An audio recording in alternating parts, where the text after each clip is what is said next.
That is true. We're just getting started. That's the thing. We're just getting started. Just wait till I see. Wait till we see. Wait till we see it. All right. All right. I mean, I think the biggest thing is just finding a real good niche. Yes. And then, correct. I know it's hard, but eventually we need to try to potentially throw in like film of when we're talking about scenes and stuff. Yes. If we're going to keep doing yes on YouTube. 100%. We can do live trailer reacts as well through Discord. Like that's something that's the next step we should take is we can like share the screen, like one me or whichever one of us wants to play it. Yeah, share, and then we're all watching it at the same time. Live react at the same time. Yep, that'd be cool to do. Yeah.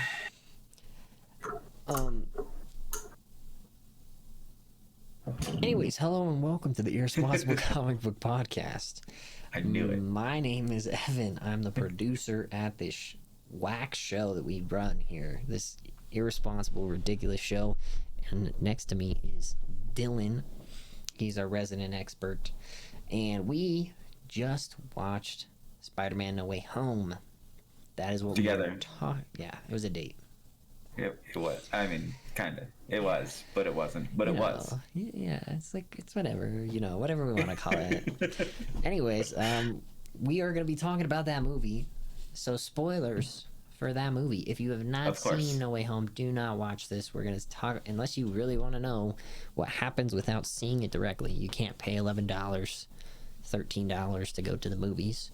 You can just get it secondhand from us if that's what you really I mean, we'll try to cover everything. We might get on a tangent on the post-credit scene. Yeah, because it's important. But we're going to do our best here.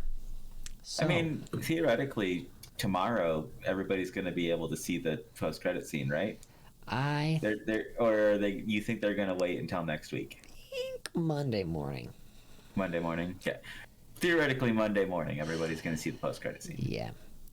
I think it's too soon to post it. It's too spoilery for them to post right now before opening weekend has actually. They want people to. Yeah. They might even wait till after Christmas to get that big Christmas holiday movie going rush out of the way. That's fair. I would see it. I wouldn't be surprised if it's not dropped till after then, but probably before the end of the year. Context clues, you can guess that it's probably some form of trailer. Oh my gosh, it's a trailer. Yeah, it's a trailer. So spoilers upon spoilers. We're inceptioning spoilers. Yes. Spoilception? Yeah. Mm-hmm. that's really what we're doing. So that's your spoiler warning. Let's talk about this movie. No Way Home. So we literally start off directly after Far From Home. Mm-hmm. As they're swinging around, and we see the Jonah J. Jameson interview happening, and it's literally the same exact scene that opens that ends the last movie. Well, so when they end the last movie, isn't he standing next to MJ? And then he goes, "What the fuck?" No, did he swing up on top of that light pole while the interview is going? Yeah. Yeah, he did. Because the end of Far From Home was him saying, "What the?" And then it cut before he even said anything.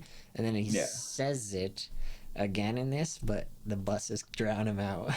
Buses and I wish they kind of would have finished this one with that as well, because then it would have been a tie-in to all three. Yeah. Because in the first one, Aunt May walks in on him changing out of the Spider-Man suit, and she goes, "What the fuck?" Yeah. And then it cuts, right? Yeah.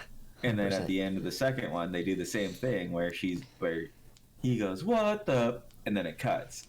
The third. So the third one would have been really funny if there was some form of moment where if he we're gonna go spoilers real quick here. So at the end of the movie, he's talking to MJ. No.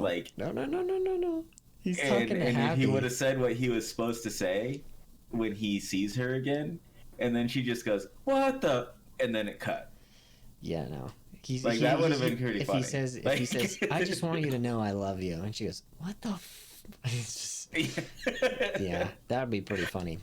Okay, that would have been good, but I liked the ending of the movie. I could see it being happy too, because like realistically, what we've already talked about, Happy has been involved with, but like he wouldn't know the said, identity. Like, oh, my name is Peter Parker, and then he'd be like, what the he'd be super confused, and he'd be like, also I'm Spider-Man, and then Happy would be like, what the and that's where they cut it. Yeah.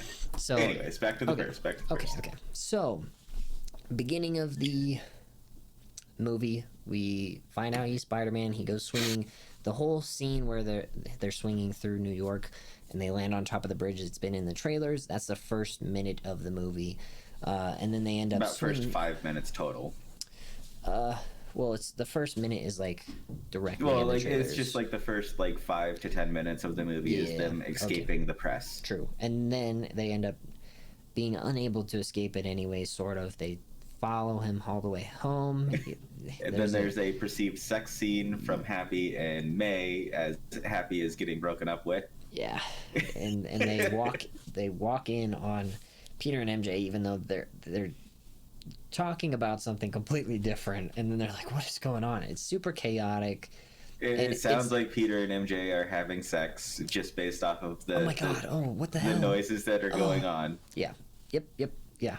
And so it's super chaotic. It moves super fast, and they're trying to like tell them, they're trying to distract them from everything they can do so that they don't, which is weirdly like Peter's running around closing blinds and going like, no, let's talk about your relationship. Yeah. Let's not talk about why we were in my bedroom and I was trying to get out of the Spider-Man suit as fast as possible. Yeah. Let's yeah, there's a reason. Like the thing is it's funny because like they're gonna find out regardless, but they're doing everything they can to prevent it, and it's just not gonna work. And it's cut. Yeah.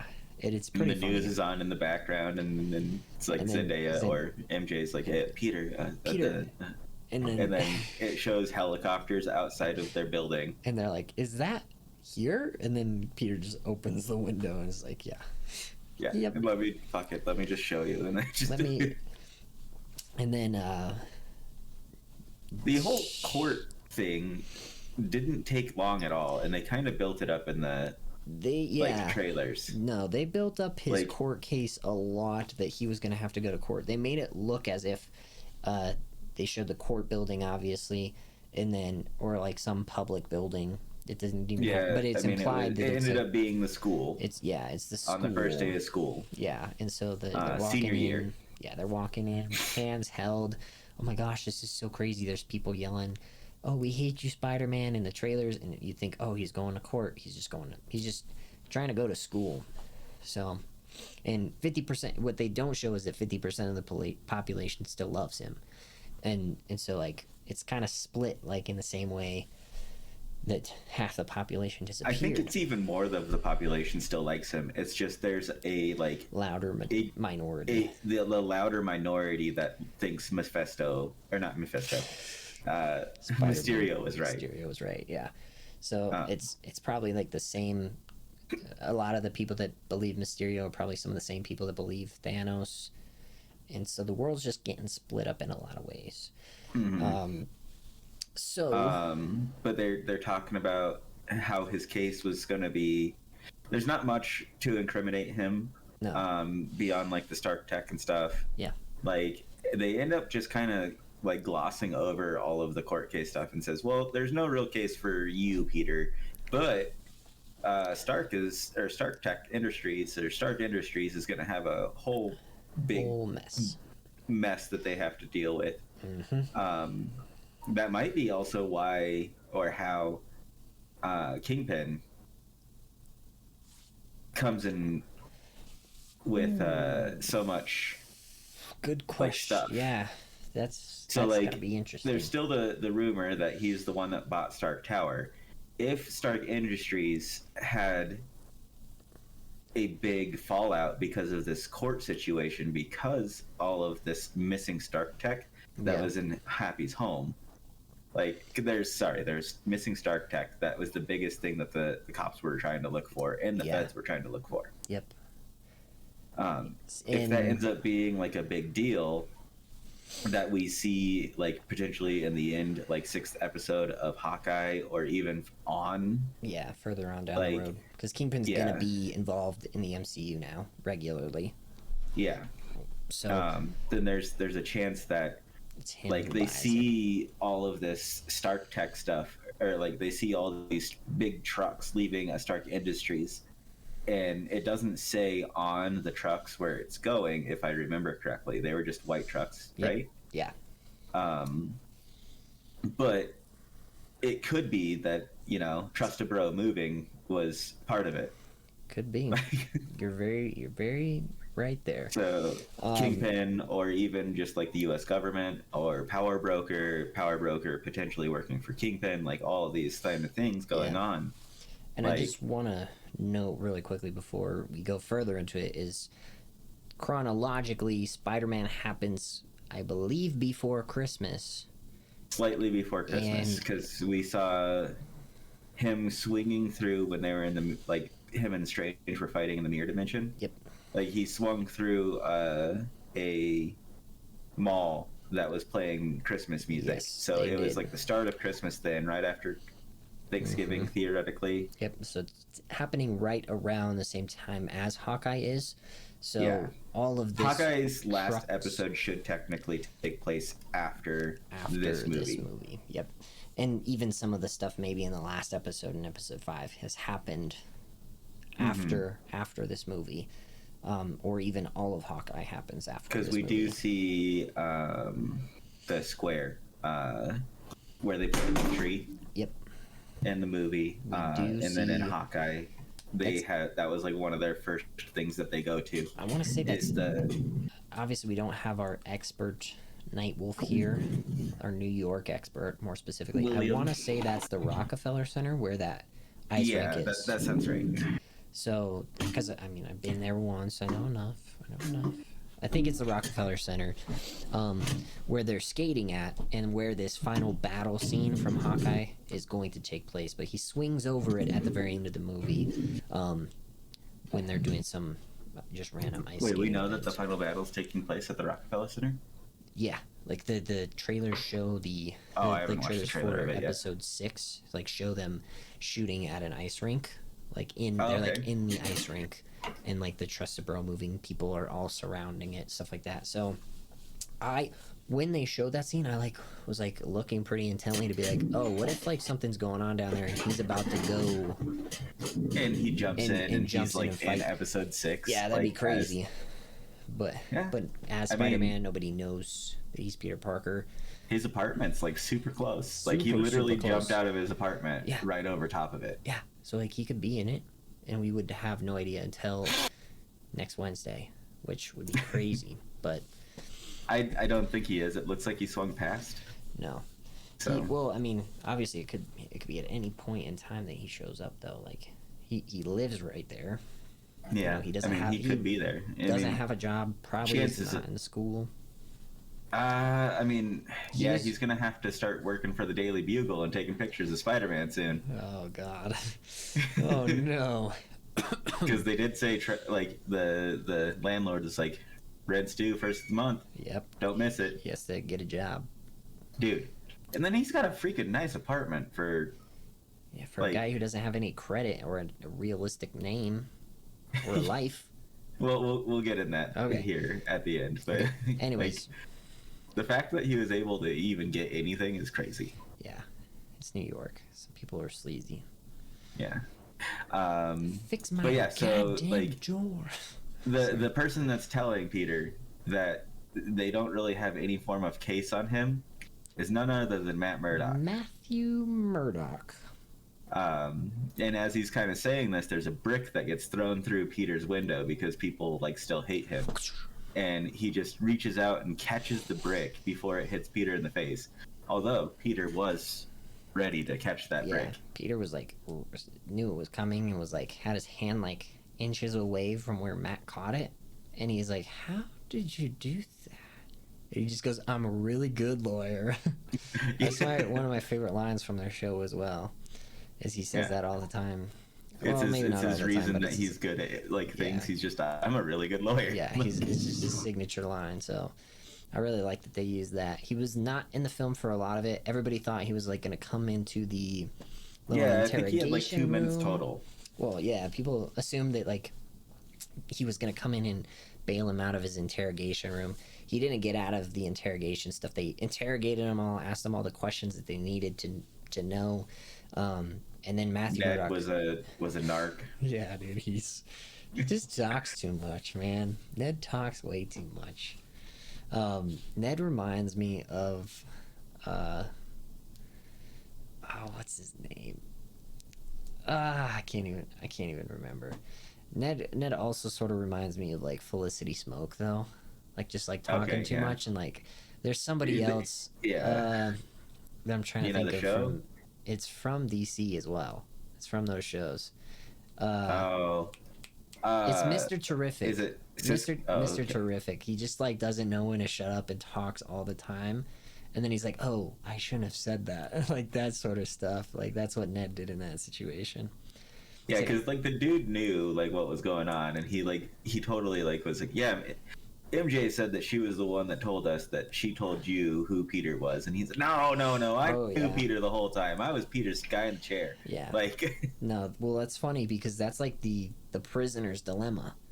Like, in a nutshell, the prisoner's dilemma is like a situation where you guys are both presented with the same opportunity from the interrogator. You're in different interrogation rooms. You both committed the same crime, and if you both plead innocent to it, you get away.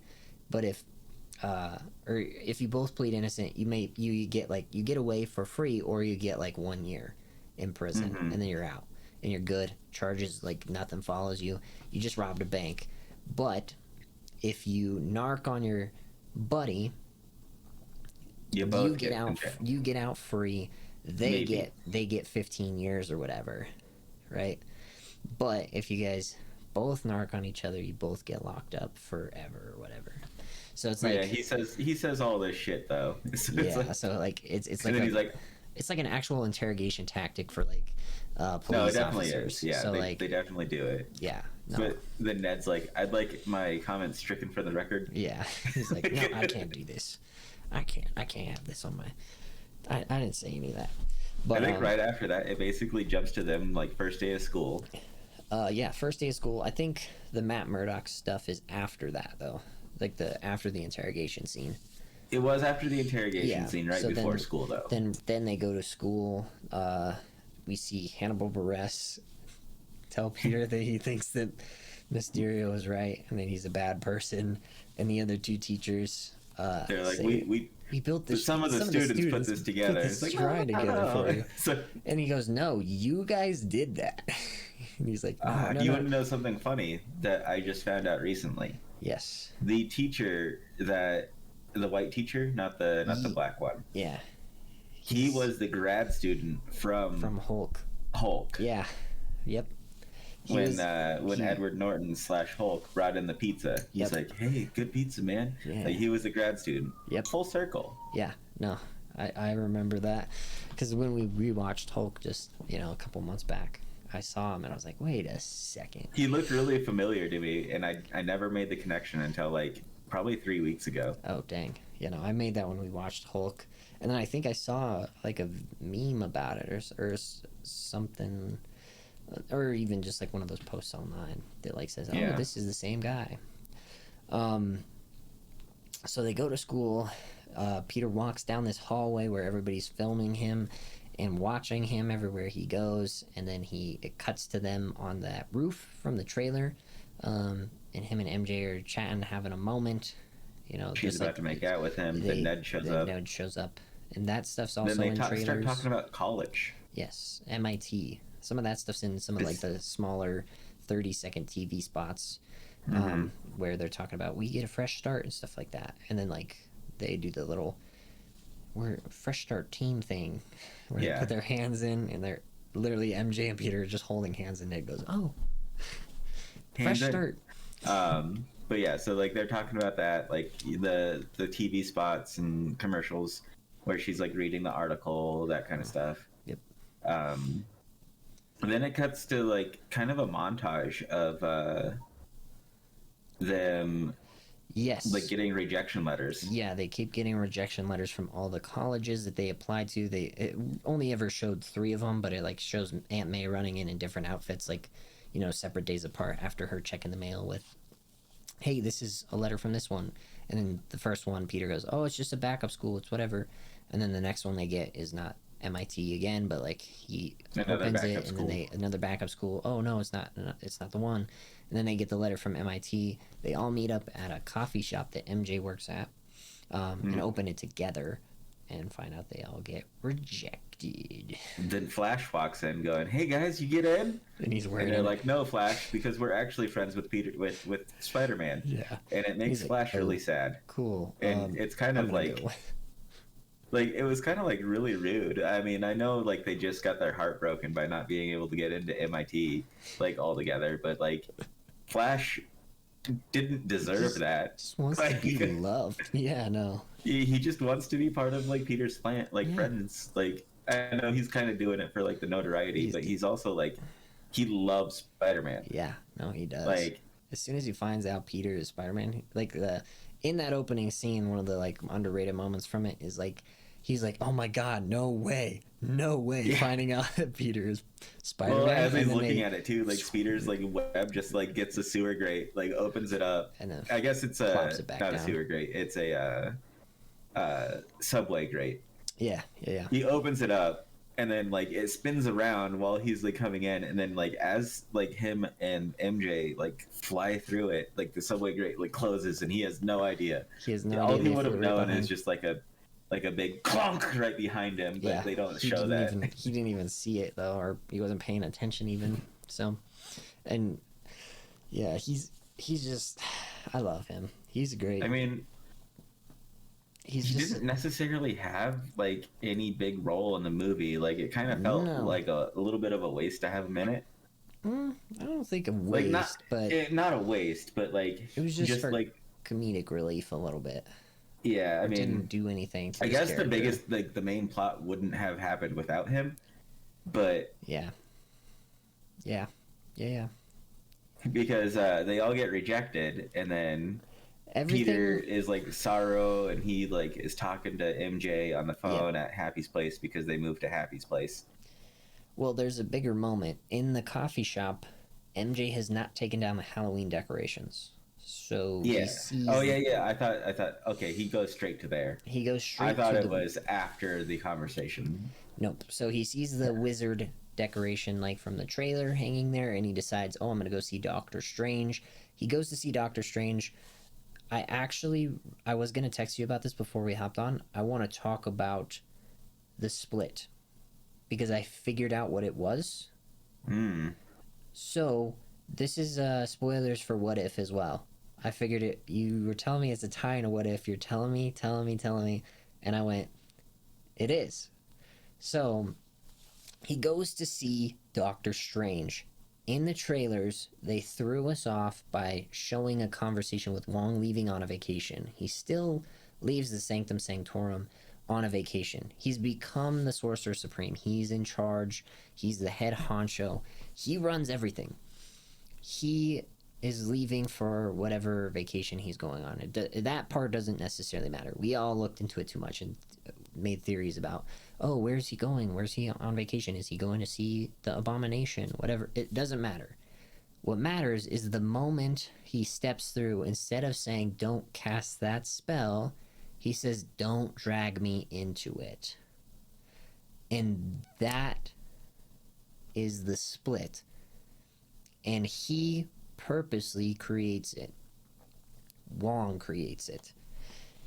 In What If, who split Strange into two people? Oh, I mean, Wong was the one that told him, come, let's have tea. And then... It wasn't even... it was Wong, right? Yeah. Who split him into two separate identities. And one of them decided to leave, and one of them kept at the Sanctum Sanctorum, and I don't think it was it though. wasn't wrong. I thought it was just what It was the like other sorcerer from the past or whatever. I forget his name. He's like a well-known sorcerer. It's not Morgan. Let me look this up because like this is the main point of the theory. Who splits Strange? What if?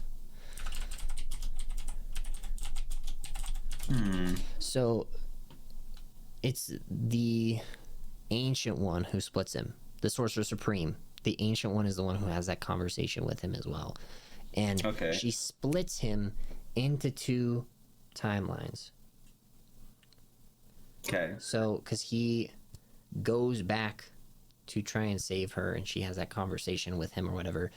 She's the Sorcerer Supreme. Whatever she's learned to do to split that, Wong has probably also learned.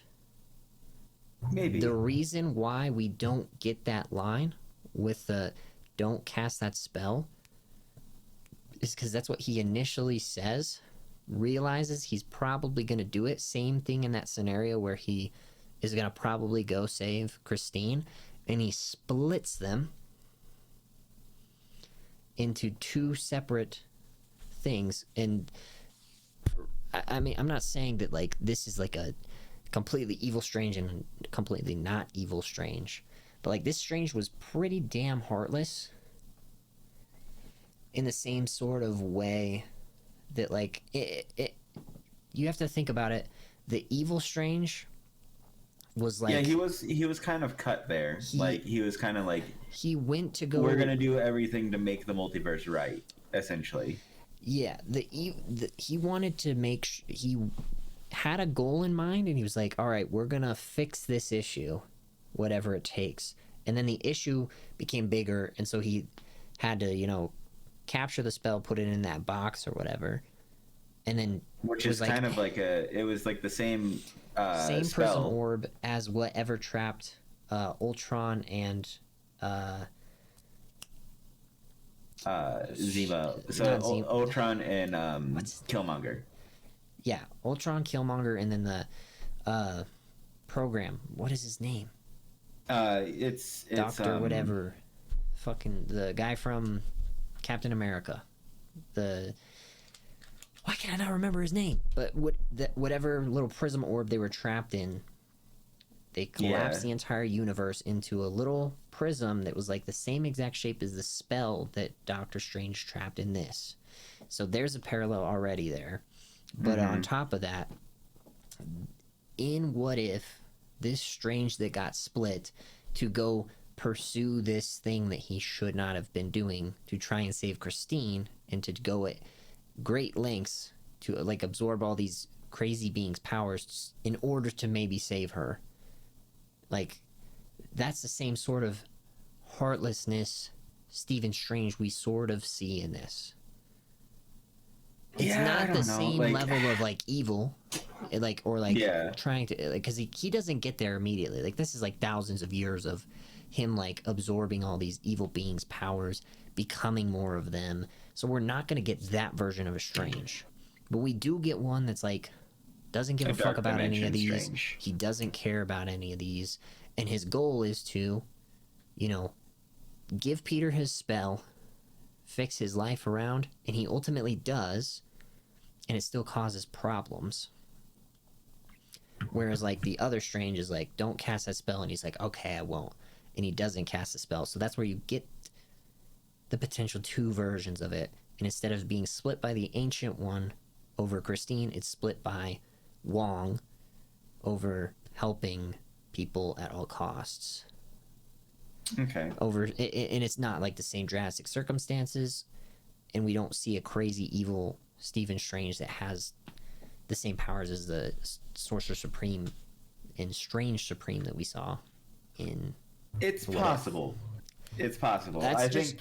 Yeah, I just wanted to bring that up as a potentiality, because that could be the moment if Strange is being split.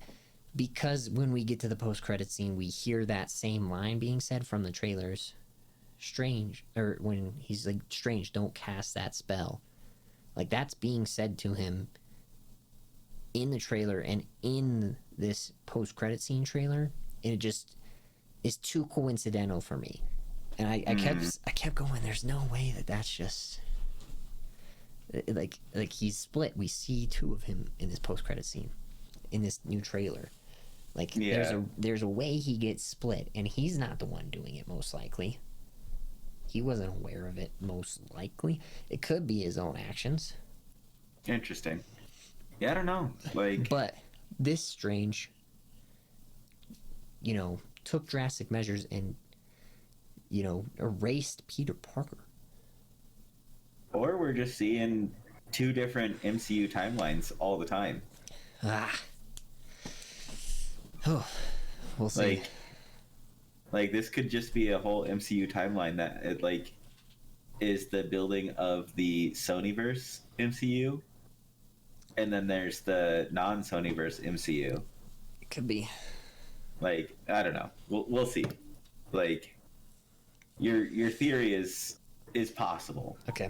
I don't know how correct it is, but it's possible. It's possible. Okay. I just wanted to throw it out. I'm kind of under the influence that the trailers are just to throw us off. Yeah, that's fair. That's fair. I even think maybe when we get our Multiverse of Madness trailer, that those lines are going to be different. Hopefully. We'll see. We'll see what happens. Because they didn't, just in case it got leaked, right? They didn't want to have the voiceover in that trailer be misleading for the movie. For No Way Home.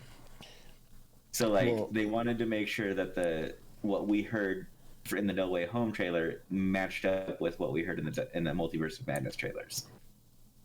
So until the No Way Home got sent out, in case of potential leaks, because they were always looking for, the last couple of movies and stuff had leaks. Yeah, they have.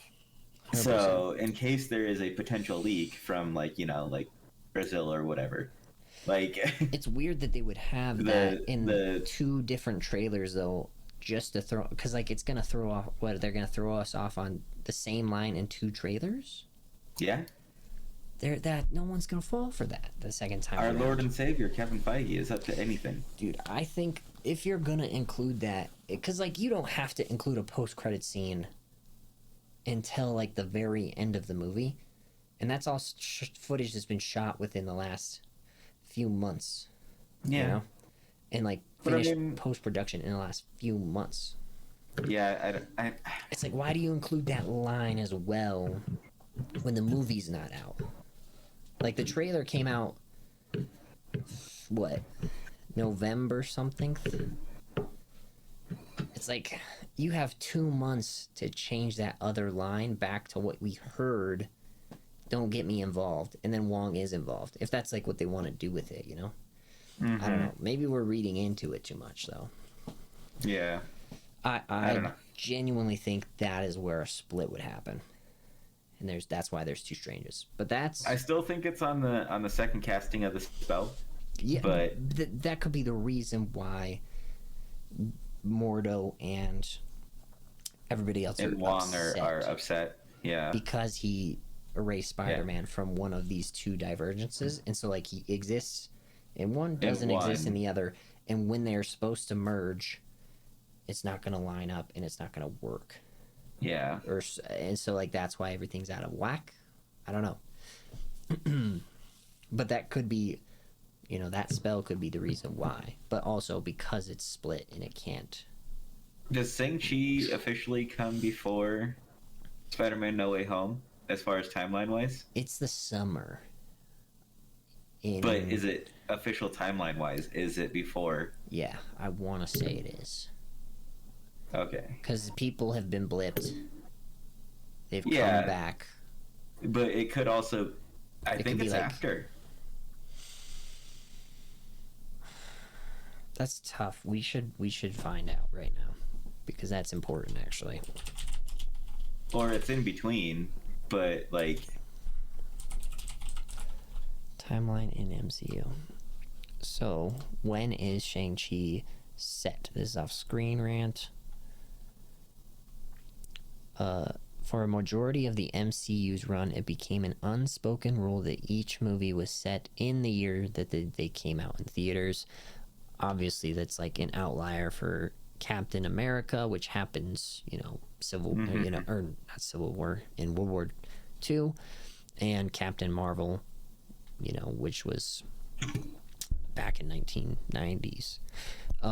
Then we had a time jump in Endgame 5 years into the future. So 2023 is technically when all this stuff is happening. And this is all happening at the end of 2023. Yeah. As far as like Hawkeye and No Way Home. So WandaVision is a few weeks after the snap is reversed. When she comes back, obviously the Vision's been dead for 5 years, and they've been trying to figure out how to power him. Yeah. Falcon Winter Soldier is set 6 months after their like goodbye to Steve Rogers at the end of the movie. And then because everything was messed around because of COVID, Black Widow is obviously in between Civil War and Endgame, which we knew. Eternals is like all across the board, all happening at random periods in human history. Yeah, but like the official storyline, when does it say that one takes place? For Eternals? Yeah, like the ending of Eternals. It doesn't say, but it's 2020, 2023 or 2024, wherever we're technically at timeline wise. But it's like in current time, realistically. I don't think Christmas is happening yet, so it's like prior to Christmas time. Yeah. But it could all take place after. Loki is obviously outside of time and space altogether. Yeah. Shang-Chi and Legends of Ten Rings. It's safe to assume it's either in late 2023, similar to Spider-Man Far From Home. So like when they get, they're back from their little vacation or whatever.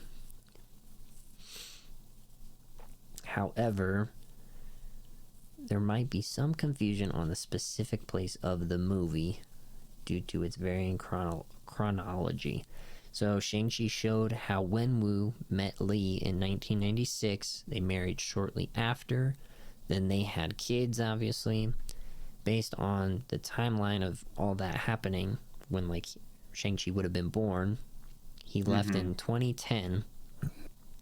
At what age did he leave again? Do we remember? 13? 13 or 14? So 13, it was like I think. 13, and then you jump to 2023, because he wasn't blipped. He's aged 10 years. Or, 2023, 13 years. So he's realistically like 26, 27 years old. No, what, 2010? Yeah, is when he 2010 is when he left, yeah. So he's 13, 14 then, plus 13 more years is 26 to 27. Is about how old he is in that. If it's in 2023. So Shang-Chi, does it say his age at any point? Because I know him and Katie talk about them like needing to get like adult jobs instead of being valets, and they talk about how old they are. Well, Katie's got to be at least like 26 because she's got the degree from whatever. Yep. Berkeley? Yep. Yeah. So she's got to at least be 26. Interesting. So technically it could be late 2023, so right around when all this stuff for Spider-Man is happening, or potentially early 2024. Well, when they go to Ling Yu, the leaves are falling, so you would think it's fall, so probably fall 2023. But they could also just, be on a whole different timeline when they go to Ling Yu. Yeah, let's see here. Armanzola.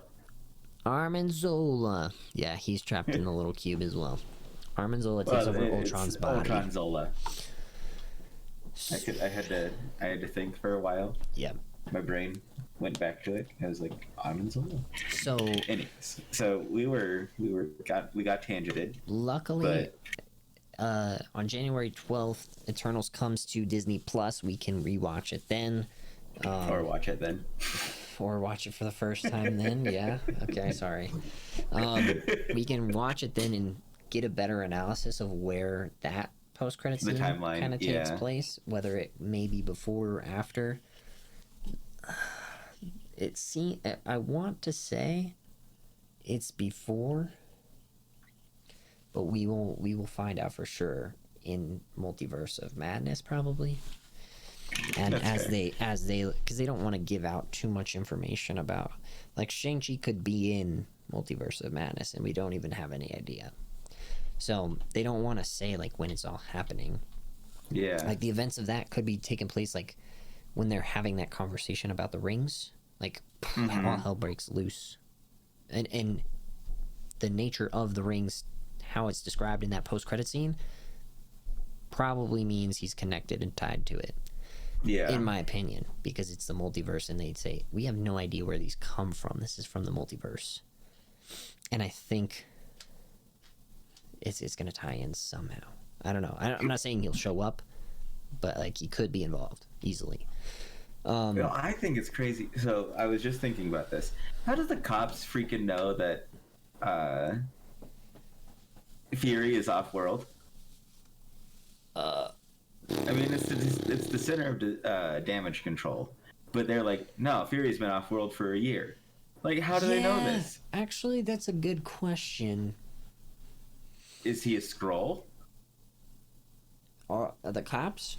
Yeah. Was that cop in particular that knew that Fury was off-world a Skrull? He has to be. I don't understand.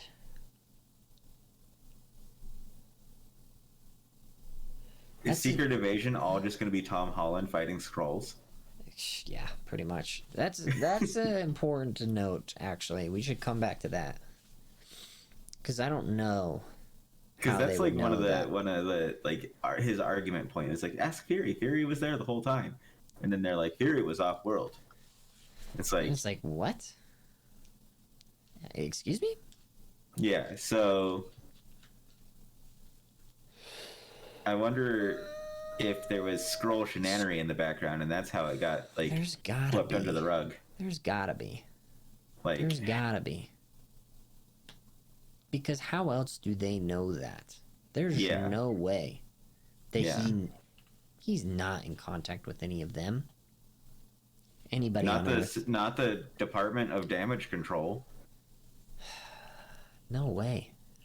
I mean, I guess technically, like, what is it? So I can't remember the name of the group, but they do work for S.H.I.E.L.D. Yeah. But they're, like, a group of people that are just really good at, like, rebuilding shit. And I can't remember the name of it, but they literally just go to places that have been destroyed by the Avengers and hero stuff, and then just rebuild it, like, within, like, a day. Yeah. And I don't think it's the Department of Damage Control, but... No, I think they're called the Wreckers. Dude, what the frick? Anyways, okay, that's actually I didn't even think. I mean, I thought about it. I was like, that's kind of weird how he knows that, but I didn't want to. I didn't. There's too much going on in this movie. It's just like in the middle of the movie. It's just like you can't think about that because bam, bam, so many things are going on. Yeah, like we're not even like 40 minutes in. Not even. No, we're not like even 20. Close. So, jeez. How are we going to get through all this? How are we going to do this? We're 40. Do you know how long we've been recording? 40 minutes. Almost 45 minutes. Yeah. Anyways, we should probably try to... Yeah. Dude, there's so much. There's just so much that happens in this movie. To like, freaking unpack. It's just in general. Like, it's too much, honestly. So, where do we leave off? We left off at where this could be getting placed. Talking to Strange. Okay, so he talks to Strange. Wow, we really stopped there. Cast a spell. Strange casts a spell with Peter. We see some entity or whatever. Multiple. Entities come out of the fray to, you know, they're all looking like celestial bodies of light, essentially. yes, yeah. And so you don't really know what it is till later, but you see these and you go, that doesn't look good. And so Strange cuts the spell short and he goes, you can't fucking do that, dude. You cannot do that. That's bad. Like, we can't use this spell at all, and I have to keep it here and watch over it. Same sort of thing that Yeah, he puts it into the cube, the octagon that we saw in What If. Like, And it's the same just thing to tie in the reason why we went on that last 20-minute tangent. Yeah, Strange Supreme is holding this same sort of cube as this Strange is, and it's that's why it gives me that vibe. But he's holding this and he's like, I'm gonna figure out what to do with this to delete this. You need to just like take care of your stuff. You need to stop trying to live two separate lives as Peter and as Spider-Man. Like, you need to be one. Like, you can't. And he tries to like kind of like give him the benefit of the doubt and be like, hey, I understand you went through all these avenues to make sure that you and your friends got into college. And then he's like, wait, what? Like, Peter said, wait, you can call the colleges and have them like reconsider. Yep. And so then that starts so the Strange whole just next sequence. That's the biggest thing with like Strange. He gets the maddest about that. Yeah, he kicks him out of the Sanctum Sanctorum for that, and he says, don't ever call me sir. Call me sir. Don't ever call me Steven again. So yeah. Then he goes and he calls Flash, because Flash is accepted into MIT, which we learned earlier, and he goes, hey, I need to talk to somebody there. I need to try and give them a second chance. He goes, and that's where we get the bridge fight scene. Bridge fight scene with Otto, which has been officially fully released. Yep. So you can watch that if you have not watched the movie yet and know what we're talking about. Yep. So, I mean, I hope that people are, if they're this deep in the video, they better have seen you better have seen this movie. So the whole bridge fight scene is pretty intense. Ultimately, Peter unmasks himself. What really ends up happening is he steals the nanites from him. He rips a piece of his suit off of him, and the nanites get absorbed into his thing, into his arms. His arms. And he goes to, like, he makes a little stabby spear out of one of the arms, and he goes to stab him, and instead it just absorbs into him, and like doesn't ever end up hurting him. He just basically just gets a hit to the chest, because it all but he had to relocate the nanites from his head to the chest to block the blow. Yes. Yeah. So which then, because it's like on top of like the spider, Peter is able to get into his arm and wiggle around and take control of Otto Octavius. Yep. And so he takes control of all the arms, and he literally moves him back up onto the bridge and makes him immobilized, so he can't do anything. And he tries to like punch at him, but he can't. And he's like, who are you? What are you doing? And then out of nowhere, a pumpkin bomb comes in, and the Green Goblin shows up and throws a pumpkin bomb on the bridge and blows up. And then he throws another one towards Peter, but before it gets to them, Peter and Otto, before it gets to him, they get zoomed up by a portal. Through a portal that Strange had cast, and sucks them back in to the Sanctum in the basement area, where they cast the first spell, and they start locking up. They locked up Otto immediately. We found out that Strange had already had a fight with the lizard and had captured the lizard already. Yep. And so that scene initially is so funny, because the lizard like lunges at him, and it's that scene where he's like looking behind him from the trailer, and like he's like, where we all like we're like, oh, there's something in the distance. It's like yellowish. It's the lizard's eyes, is what it is. That like we thought was Electro in the hallway. Mm-hmm. It's literally like the lizard's eyes, like lighting up, and before he lunges and attacks at Peter and hits the glass, which I think is pretty funny, because we all thought it was like Electro and then Venom on the ceiling, and we were just way off. And then we find out Otto's trapped in one of the glass cages as well, and Strange is like, all right, we let some of these things through from every multiverse. Anybody that knew who Spider-Man was slipped through potentially, and so we have to find all these guys and capture them. So it was kind of interesting why Eddie Brock got flipped through, but that's because Venom knew who he was.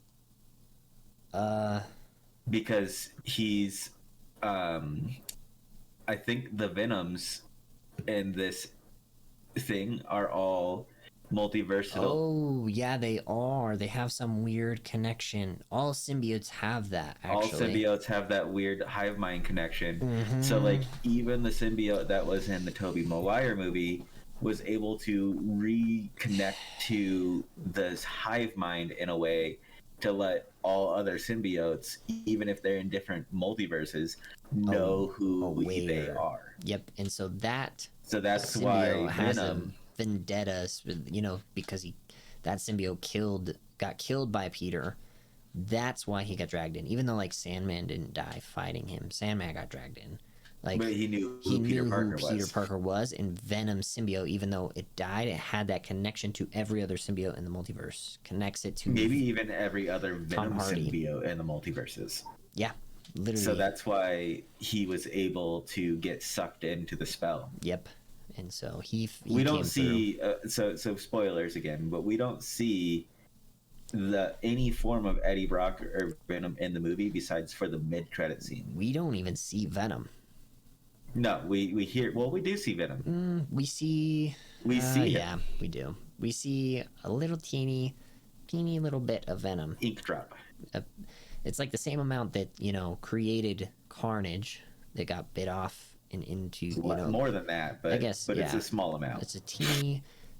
It's like a little blob, like you spilled your soda or you spilled something on the counter. We'll get into that. I have a theory already that I've already. Okay. Told Evan. Yeah.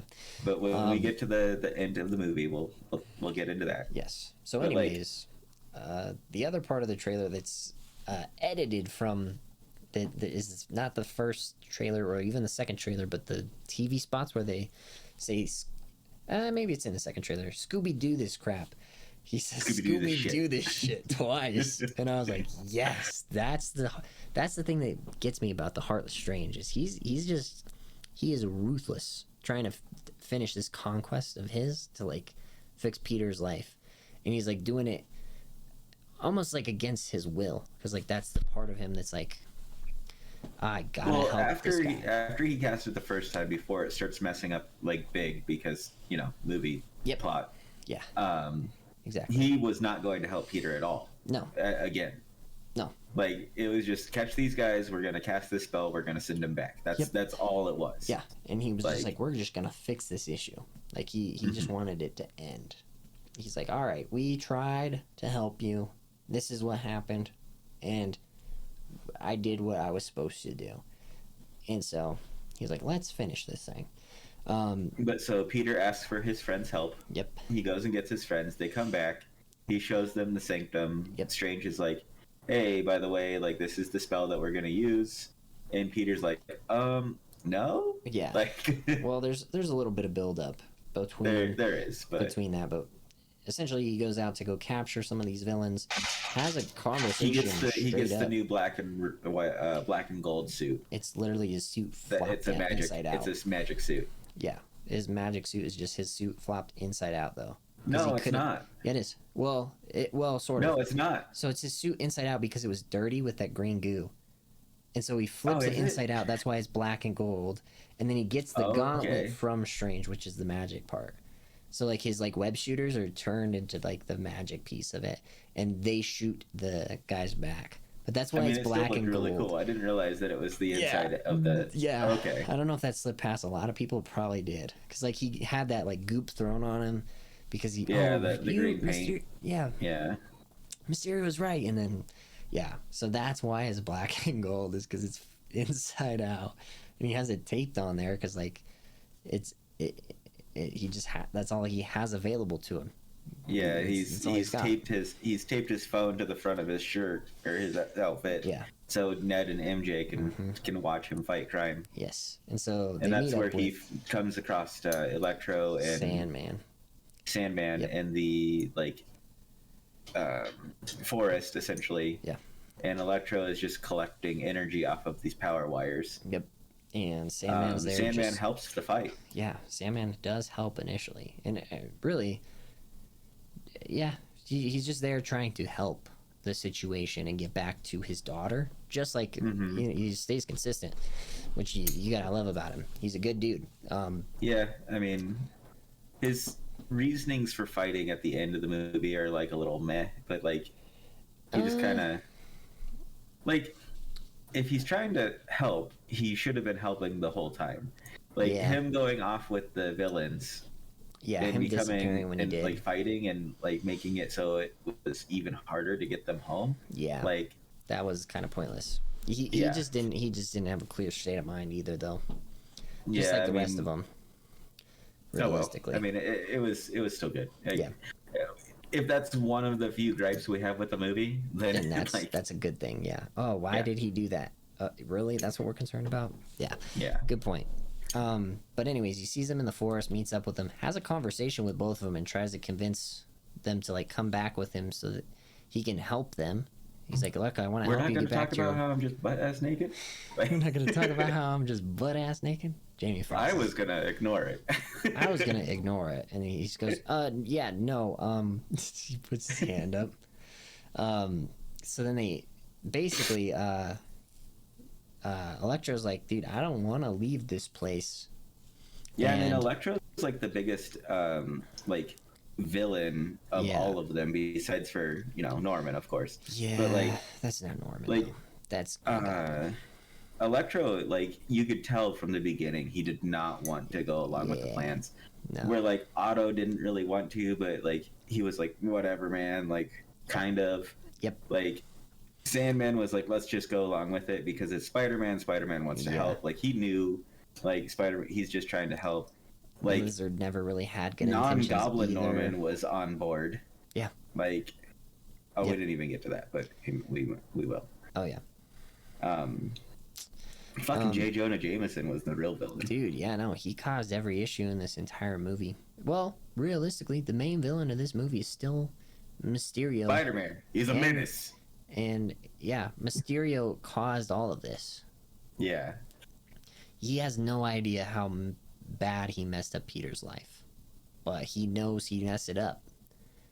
And, well, I mean, it's not messed up anymore. I mean, Peter's living a nomad's life. Yeah, he is. Well, I mean, he just lost everything, though. Realistically, he remembers it all. So, but, so we get them. He ends up capturing everybody.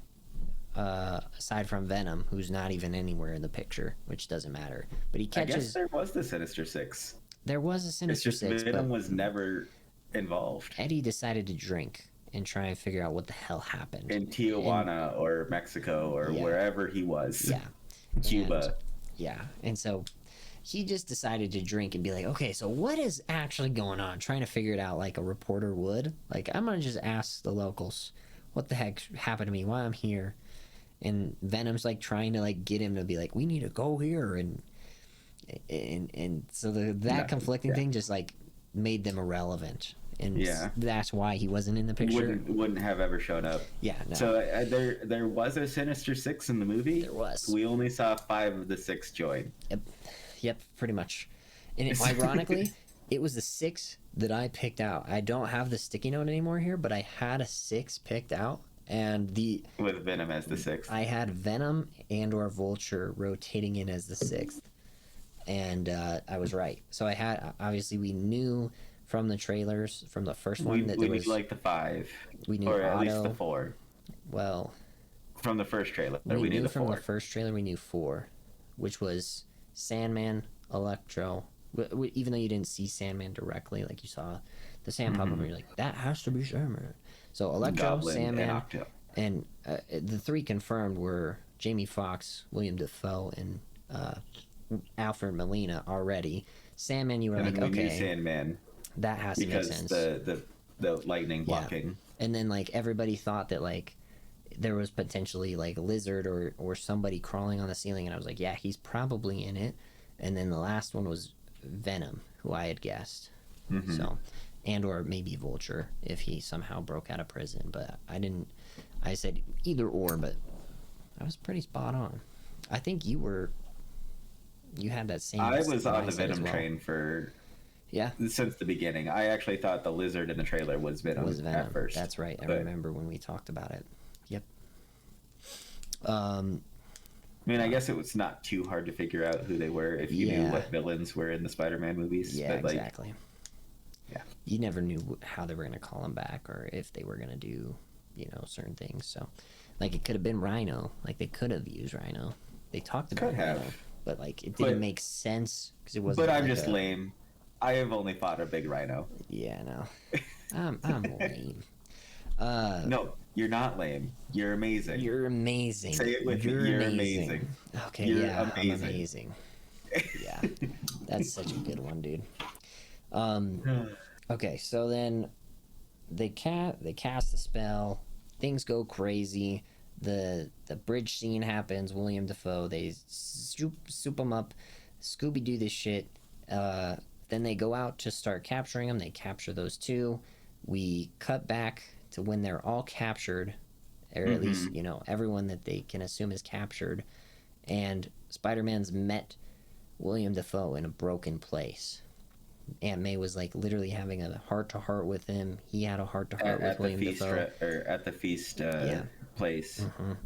He runs in, really worried about her. That's why everybody's like, "No, she's back there." Like, yeah, like that's the whole thing. People thought like maybe he was getting chased or like chasing William or like the Green Goblin. Yeah, I personally thought the other one that I was like pretty certain wasn't gonna come back, but like was like, oh maybe. I thought this was less likely than Vulture even. Was Mysterio was like causing some like, scene where he was like running through, everybody seeing it, but I don't know. That would have probably been a weird like comeback. Like especially since he died, and then like he would have been pulled from the same universe. Yeah. To come back. Well, like I was more thinking that like everything he was experiencing. Was still a mirage, and like the whole thing of him, his identity being the whole movie was just a mirage. The whole thing was still him. Like that would be a crazy thing to do, but I thought it was super unlikely. I don't know if I even talked about that in our video when we did the trailer. I think you did a little bit. Yeah, it sounds familiar. But yeah, where like he was the sixth guy running the whole thing. So he runs in. Aunt May is talking to William Dafoe / Norman Osborn as Norman, because we do have that like the duality of Norman and the Goblin. Yeah. So he brings them to the Sanctum Sanctorum, and he gets put into the box. Not willingly either. Strange swoops him up and throws him in there. Literally, yeah. He's like, no, I'm trying to help him. Then Spider-Man and Strange actually have a little bit of a fight because Strange shows the spell that he's going to send him back to, and that's the cube that we see. And then the initial spell of Spider-Man and Strange fucking up the spell or messing up the spell is trapped in that box, and he's going to use that box to reverse the spell. Yep. And Spider-Man's like, no. And then so they have a big fight, which is actually a pretty cool fight. And we see math supersede science. Yes. Math supersedes. And you know what they say? That what's cooler than magic? Math. That's what they say. It's mathematical. I was gonna say the Thor line, where science is just science is just science is just a another version of technology. Yeah, magic is just science we don't understand yet. Yeah, that he says that to Jane or something of some sort. Mm-hmm. That's a good one. But like, as they're fighting in the mirror dimension, Spider-Man and Doctor Strange, Spider-Man realizes that the mirror dimension is all just geometry, and he's like, "Wait, this is all just geometry. You're really good at geometry." And he starts just randomly flinging webs. You're not sure where. And then Doctor Strange is getting ready to finish his spell, and he's like, "I'll come back for you, Peter, when I'm done with this." Yeah. And he, all of is about to portal out. like, webs that he had shot end up just colliding into one and making this big spider web that traps Doctor Strange in the web. Yep. And then that's kind of a callback to the best. Like, I'm gonna jump in, but like, he steals the box and he steals the sling ring. Yeah. But then, like, when Strange finally comes back at the end of the movie, he's like, I was hanging over the Grand Canyon for 12 hours. Yeah. It's like the best callback because it's the same thing that happened with Loki. I have been falling for 45 minutes. Mm-hmm. Yep. Oh, yeah. It's a good callback. Yeah. You get what you give. You get what you give in this world. So, I mean, yeah, literally. So he's like, I've been hanging over the Grand Canyon for 12 hours. Yeah, no, it's a brilliant scene. So yeah, obviously he snags the box, Spider-Man goes through the portal. The not Sorcerer Supreme. Yes, but he beats a Doctor Strange in the mirror dimension of all things, and he gets out a place unfazed, that, you know, Doctor Strange is 100% in charge, in control of. Yeah, it's crazy. So. It's crazy to think of, which is why that's even extra evidence that he's not completely there. Like, it's half of him, because that spell would have already snapped. You know, it's already split. He's just super focused in on the one spell. He's not thinking about what Spider-Man is doing. He's also underestimating him, because he knows that he's an arrogant kid. Like, yeah, that's fair too. He's already upset with him. Yeah. Like, at that point, he had already told him not to call him sir. Yeah. Like. Yep. Or not to call him Steven anymore. He's like literally making him call him sir. Like, I mean, that's a good scene too, but like that's like, it hits hard in the scene. Yeah, it does. So so then he obviously beats him, snags the box, dips out, closes the portal automatically closes when he steals the sling ring off him, right? Once he leaves the portal with the sling ring, it closes. Yeah. Okay, that makes sense. And then he gets back to the sanctum. He's surrounded by the villains, and they all go, "You could have just killed us right now." Yeah, and he's like, "I don't want to. I want to save you. I want to help you guys." Like, and then he brings them all to Happy's house. Yes, he does. And starts working on serums and technology and stuff using the massive 3D printer that Tony Stark has. Yes, it's basically a 3D printer. Obviously, like, Otto's locked down, so his arms can't do anything. Goblin is not Goblin; he's William Dafoe's Norman Osborn. So, like, he's just, at least for a little bit. He's just a chill dude who's not helping out. He offers Peter a job at a different dimension. Yeah, so super good stuff. The best, not the best line, but a good line is like, you know, I'm somewhat of a scientist myself. Yes, when he's locked up, in the thing, he goes, you know, I could help with that. I'm somewhat of a scientist myself, and Otto's just like looking at him like, oh my god. So it's like they're all in for it at least. Otto's the only one who really protests it. Then when they get to Happy's place, Lizard says he just doesn't want to come up. He wants to stay in the car because realistically he doesn't think it's gonna pan out. He knows he can easily break out of that, so he's like, I'm just gonna wait till when it goes south and then I'm gonna kill you. That's what he literally says. He's like, if this doesn't work, then I'm gonna like Electro says it, I'm gonna fry you from the inside out or something like that. So he like, Electro directly threatens him, hey, if this isn't gonna work out, then like it's not gonna happen. And so like he sees, but he left the box with MJ. So yes, he did do that. The box was in a safe place. And weirdly enough, he left the sling ring with MJ and Ned as well. Yeah, and so he said, literally, if you get a text from me and things have gone wrong, like, he's in his spider suit. He has the full thing there. He could easily just say, hey, text at any point during this entire fight, which I think is insanely he doesn't think about it. Hey, text MJ. I think his phone was broken. It doesn't. I mean, he's in the super suit. He's connected to Stark technology. Yeah, I mean, he is teched up. Yeah. He is Edith, realistically, probably built into the suit. He was also getting interference from Electro a little bit. Oh yeah. So maybe I guess if he like had tried to do that, like an Electro hits him with a blast, like, oh, now I can't.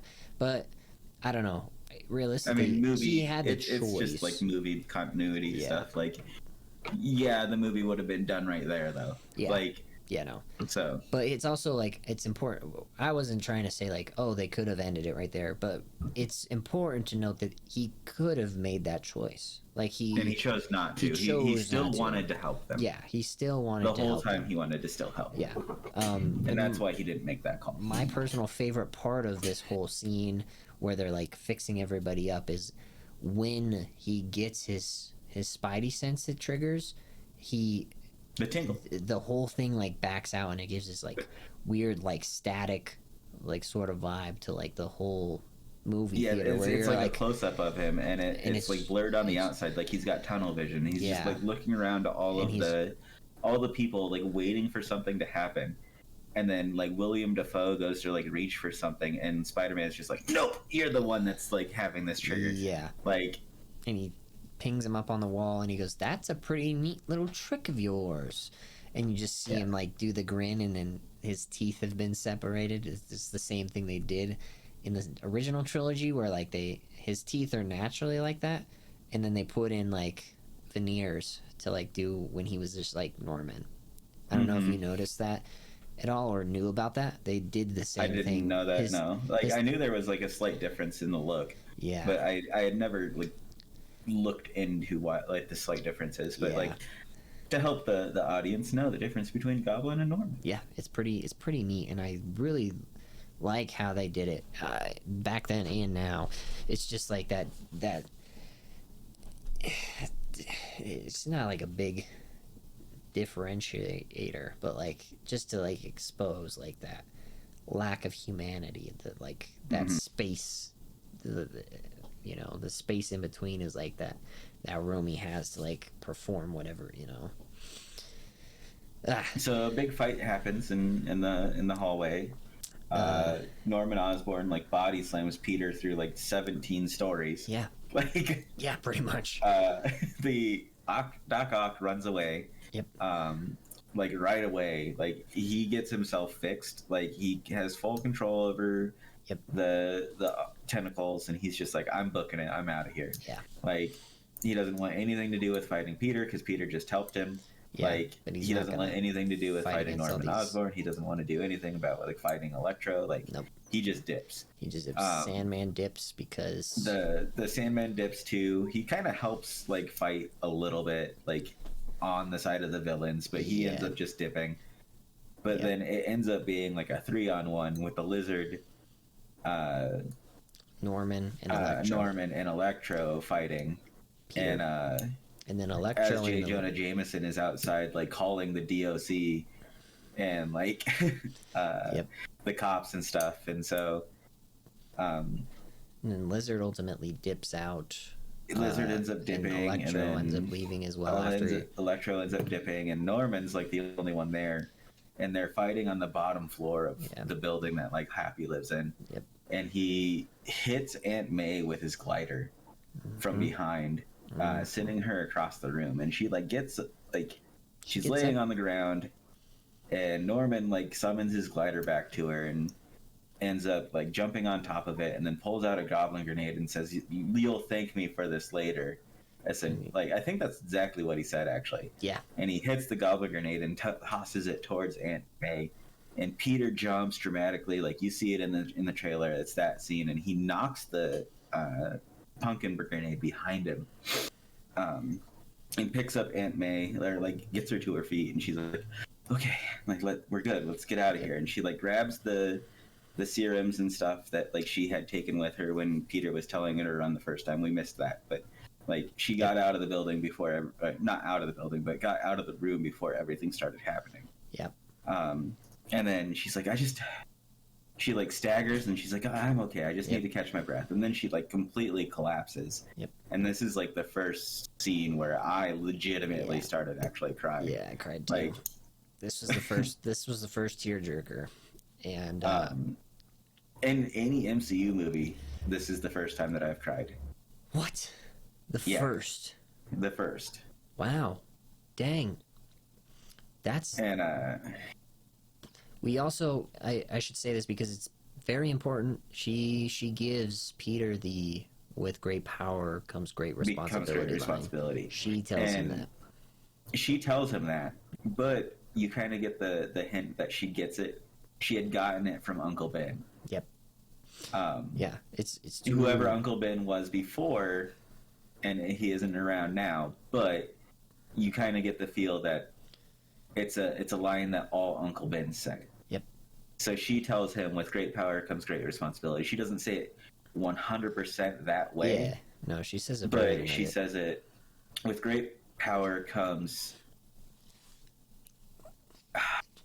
It's with great responsibility, but she adds like another two words. She goes, I can't remember what the words are. She goes, when you have great power or something like that, comes with it great responsibility. Something along. Yeah, she adds a couple more lines, but like it's the same thing. Yeah, a bit of a play on it, but nothing. Like it's noticeable that like that's the line. Yeah, well, I mean, it is the line, but she adds like 2 words or 3 words. Yep. So she gives him that, and he gets shot by the freaking cops. Well, after they take Happy into custody. Yeah.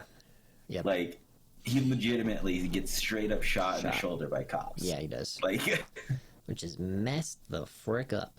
I want to say like that line came while she was I don't know. I think the whole part of it. She was standing up she was standing up still and good when she said that. Like she was still on her feet.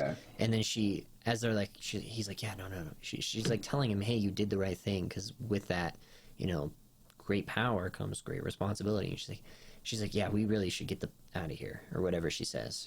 And then she collapses. Yeah. And he's like, yeah, let's go. And she goes, oh, and she like tries to take a step, and they've been in the same spot, and then she tries to start making movements, and that's when she's like, oh fuck, that's when it all hits her, because there was a lot of adrenaline, but like, they started to slow down. Once they stopped kind of moving, and they slowed down a little bit, processed it. They're like, hey, no, we're good. Yeah, she stops, she collapses, ends up dying. She sheds one last tear after Peter is able, gets up and leaves. Yep. After getting shot by the cops because the cops are coming in, and she ends up dying. Yes. And it's very sad. Pretty sad. Complete. Yep. Like at that point, we get introduced to we get Ned and MJ again. We go back to Ned and MJ. They're at Ned's grandma's place. House. Ned's house, or is that his house? I think it's his house. His house or his grandma's house. For whatever reason, his grandma is his caretaker at this place. And Ned's messing around, like waiting for, to get. He said he would call. He said he would call. Like I just wish I could see him. He's doing like circles with his hands, and he's wearing the sling ring on his hand, on like this hand. Yep. And because he's wearing the sling ring, he like is going like this while like thinking about Peter. So the sling ring is trying to activate, and they like see it off in the distance, and MJ's like, "What's that?" And Ned's like, huh? I don't know. And he's like, we'll try it again. Yeah. So Ned like legitimately just like straight up go, he said he would call. Like, yep. Second time he said the same words and everything. Yeah. And then like the portal got a little bit bigger, and then it like went away. They're like, and then do it again. Well, let's try it again. And then he magically knows how to cast the circle. Yep. And they see a Spider-Man down a dark corridor. Hallway at the end of an alleyway. He runs the alleyway, and they go, Peter! Through. And it like stops and turns around, looks at him. Huh? Peter, come on! And then so he like himself all weird. He like walks over and like jumps through, and it's a Spider-Man. And they're like, whoa, because Andrew Garfield is noticeably taller than Tom Holland, and so they kind of go, whoa, what the? And so they're like, all confused. Who are you? And they're like, who are you? And he like takes his mask off, and it's like, Andrew Garfield. I'm Peter Parker. The crowd goes crazy. But but people in the audience actually started clapping. Yeah. Like he's done a good job of selling that he wasn't in the movie. Yeah. No, he did not. So they're doing that, and they have a conversation. They're telling him to prove who he is. So he's like they throw donuts at him, and he's like, I got the tingle. Bread at him, like not bread. Yeah. Like so he jumps up and he sticks his fingers to the roof. and he's just dangling from his 5 fingers on the roof, and they're like, not good enough. You need to like, crawl. Start crawling around. He's like, I'm not gonna crawl this around. Is enough. And then like Ned's grandma's like, hey, while you're up there, can you get the cobwebs over in the corner? And he's, oh yeah, sure. And he's like swings up and starts crawling himself over and gets this cobwebs, and then he like hops down, and they're like, okay, well maybe we should try it again with Peter.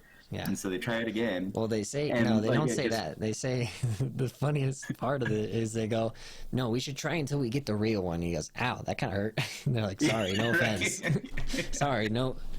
So they try it again, and it opens up, and you see Tobey Maguire, and he's just like, "Huh? What?" And he like steps through, and he's like, "I saw this thing open. Can I come?" And then as soon as he like starts saying it, it like closes, and he's like, "Oh well, I guess it's closed." Yep.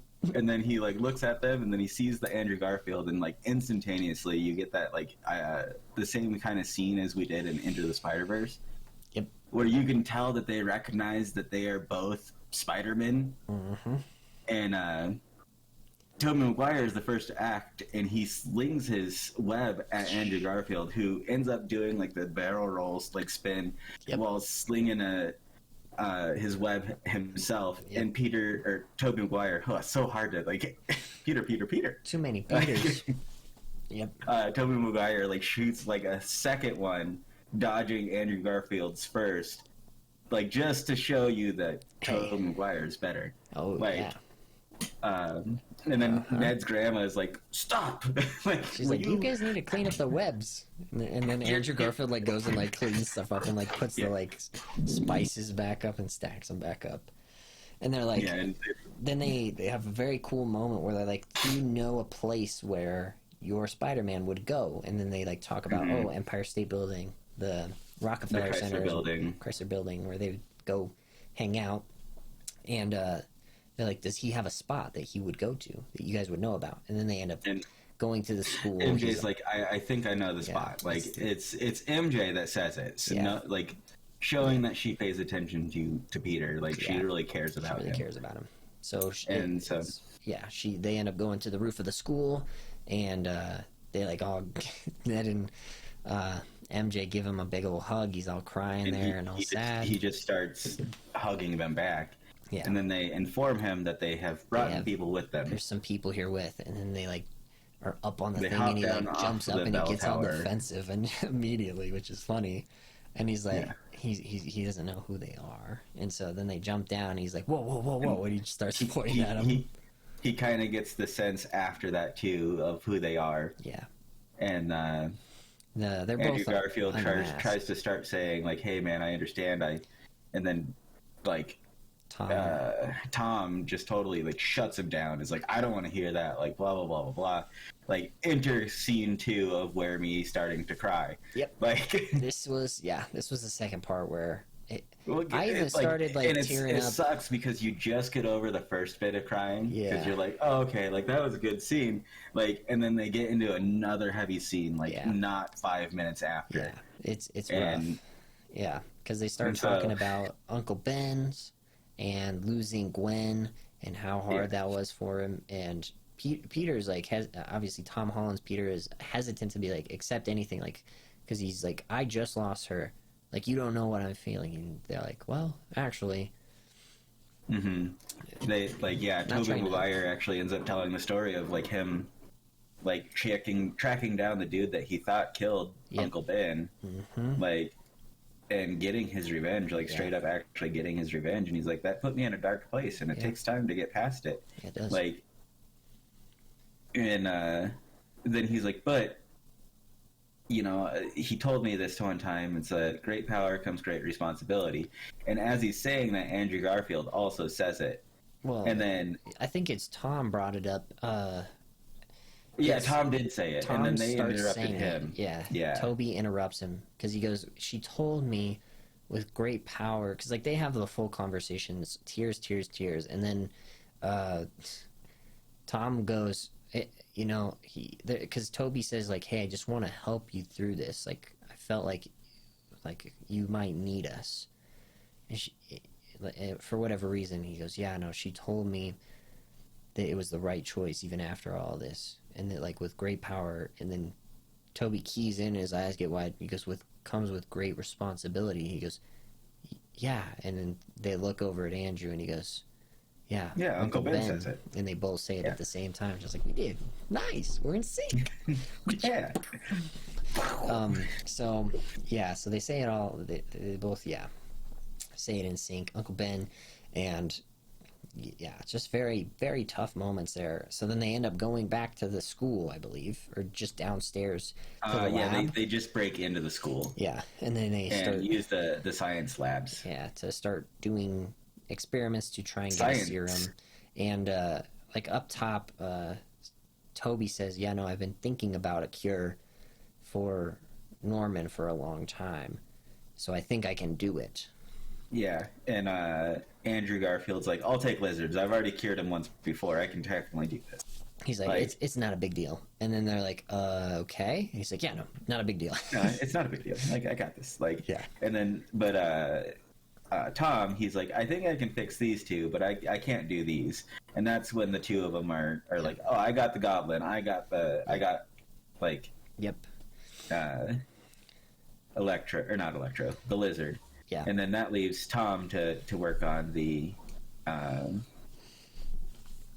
Electro and the Sandman one. The Electro one was already there because they had it was the Electro and the Sandman one that was like broken, and he just needed to fix them. Yeah, that makes sense. The other two were also broken, but they were broken beyond like fixing. Yes, that's right. They did all break because of the why, rubble crashing. That's right. That's why Toby said that he would take the Goblin one, and why Andrew said that he would take the Lizard one, because they had already ideas of how to do it. Yep, that makes sense. That makes sense. So then we got this funny scene of like them talking about like their best friends like trying to kill them. Yep. And then Ned goes, "Oh my god, and then he gets all scared that he's gonna get killed by Peter for some reason.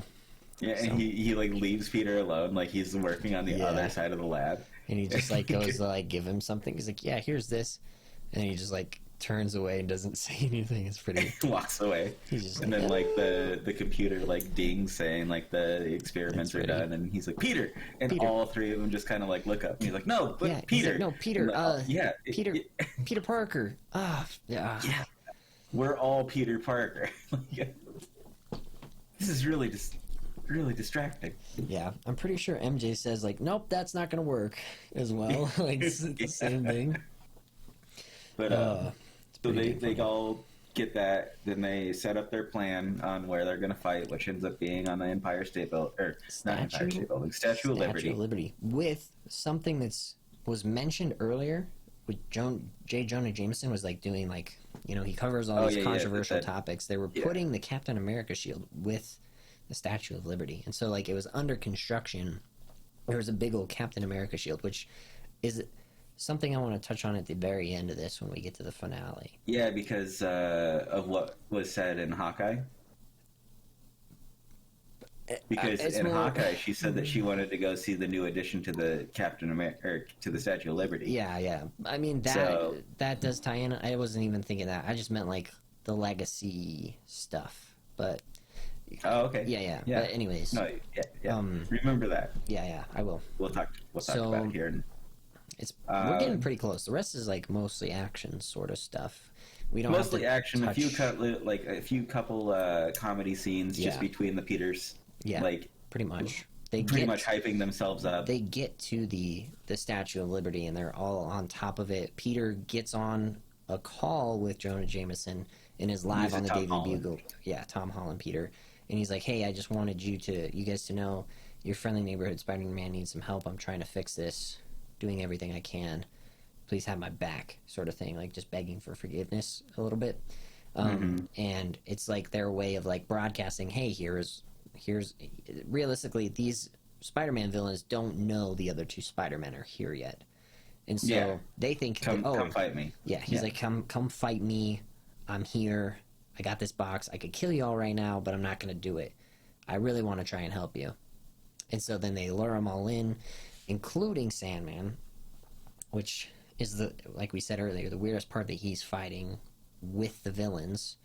And Especially since he just wants to get back to his daughter. Like, I think he's just skeptic on how he's going to get back to her. Yeah. Because the other ones had said that they would die. So I think he thinks he's going to die if he No.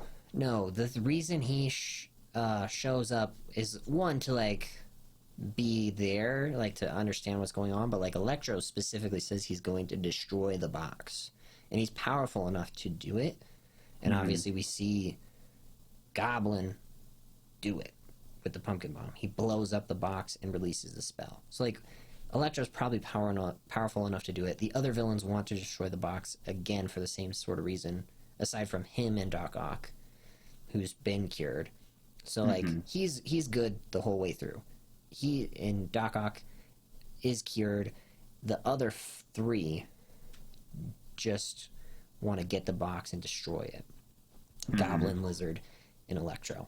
And two of them out of the three could probably destroy it. I don't know if Lizard really could. Lizard probably could. I mean, it doesn't seem like it's that hardy of a box. No. That you couldn't just smash it onto the ground. Yeah, exactly. So, basically, they're trying to get the box, and he's trying to, like, even though it doesn't show him directly trying to stop them, he's, like, himself trying to get the box so that he can just press the button. So, like, that's why he's there fighting against them, trying to get the box in general.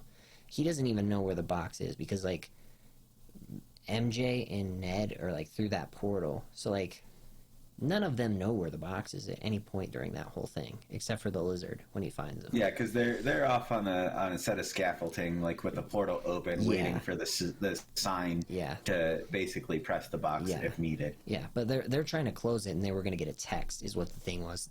Ned just and Ned was not able to ever close the circle because he's not a good enough wizard yet. No, he's having performance issues at the moment. So anyways, like, they're not supposed to be there. The box isn't even supposed to be there realistically. It's just like they're all fighting to be the last alive, essentially. Like, not that, like, Sandman was going to kill them, but, like, they wanted the box and they were going to do whatever. You know, Sandman, I'm not going to argue who could fight out to beat who if Sandman could take the rest of them, but that was his idea, which is kind of dumb. Yeah. So, anyways, but they all start fighting. They strategically set up places for each of these, like, serums. Yep, they web them up in the scaffolding. And they're webbed up so, like, when, like, they're able to get the person that they can when they isolate them, they can go to the serum, get it, and then inject them. So, like, they all start fighting each one individually, and the Goblin doesn't even show up till a little bit later. Yeah, it's 1v1v1. So they're all kind of fighting. They're all bouncing into each other, being individuals, not knowing how to do anything. Spider-Man, like, shot a web across the way to, like, try and secure himself or something, like, fighting against... who was Tom fighting? Sandman? Tom was fighting... like, at the start of it. He was fighting Electro. And so, like, he, like, tried to, like, shoot a web somewhere to, like, get away. And then, like... And it got Garfield was, like, swinging through away from Lizard and got clotheslined by it. And then he shot something up to, like, try and, like, secure himself, and he shot Garfield in the face who's fighting Lizard or something like that. I don't know.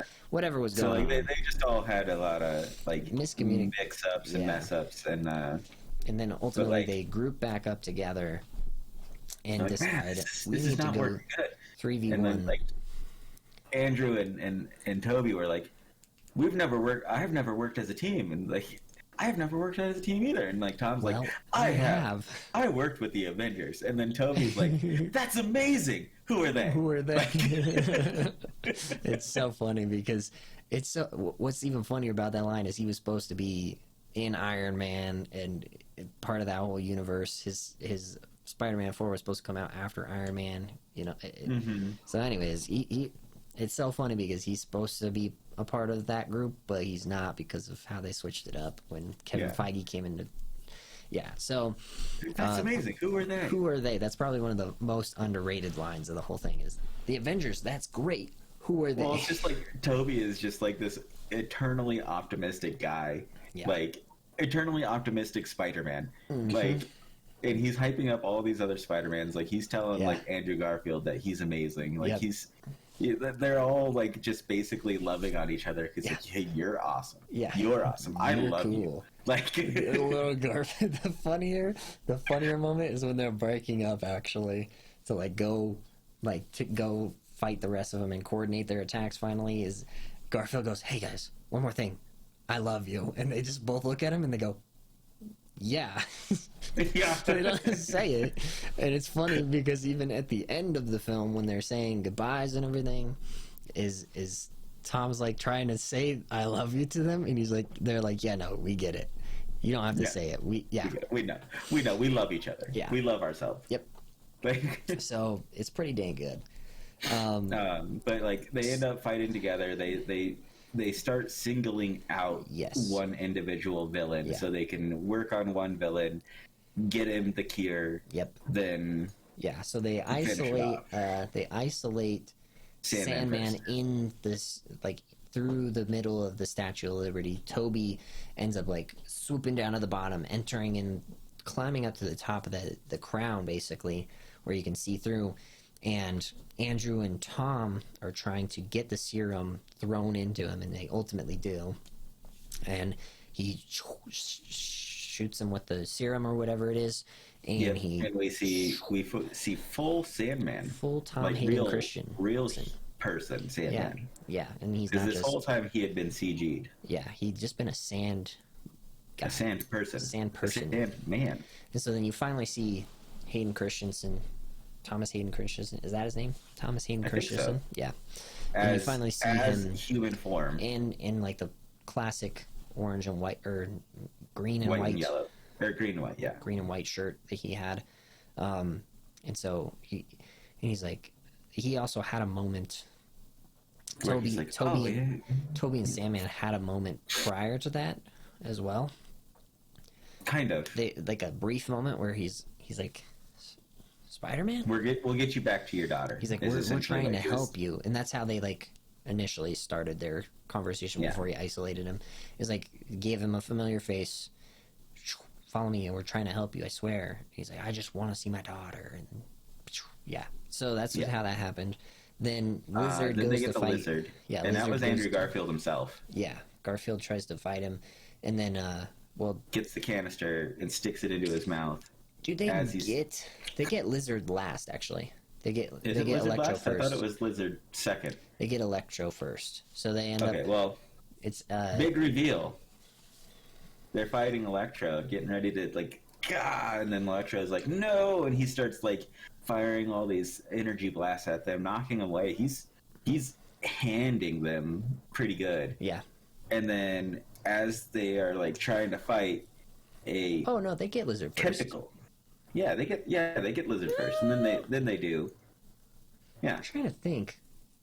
I'm pretty sure they get the Lizard first. No, because Strange comes out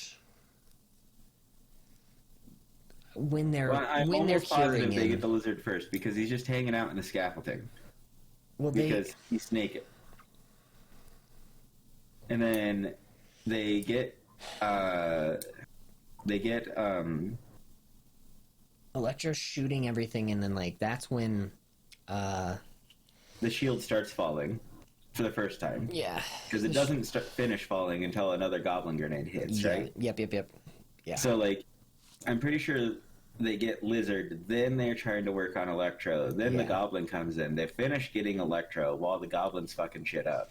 Well, the thing is like, what happened? So the Goblin, like the Lizard, had tried to get Ed and MJ, so they're all running around. Well, I'm trying to remember. I think it's like the Goblin shows up at the same time as Electro's there, and then like the Goblin shows up so fast after. While Electro's getting his powers sapped. Okay. And then he comes in, slices off Doc Ock's octopus arm because Doc Ock comes in and helps. So Electro is last. I believe. The only reason why we got Electro cured is because Doc Ock showed up and started helping the Spider-Mans. Yes, making him the spectacular Spider-Man. Yes.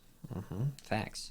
So I think you're right. I think they do get Lizard first because like that's when Strange comes through the portal and they have the box right there with Strange, and he's like, "All right, I'm gonna finish this," and then they hold off. They watch. Like, no, like Yeah. don't. And then the Goblin comes in, steals the box, puts a pumpkin grenade in it. Yeah. Like unknowingly to us up until a couple seconds later, but until Doctor Strange gets the box back through like a lasso like whip thing, gets it back, sees the grenade, puts up a protective barrier, as I'm assuming. You don't really see it, but I'm sure there's a protective barrier in there that he doesn't get blasted by the pumpkin grenade. Yeah, exactly. No, he I mean, survives. we'll wait for the Canadian lad to do his 2.5 speed breakdown. That's not gonna be for a while though, but yeah.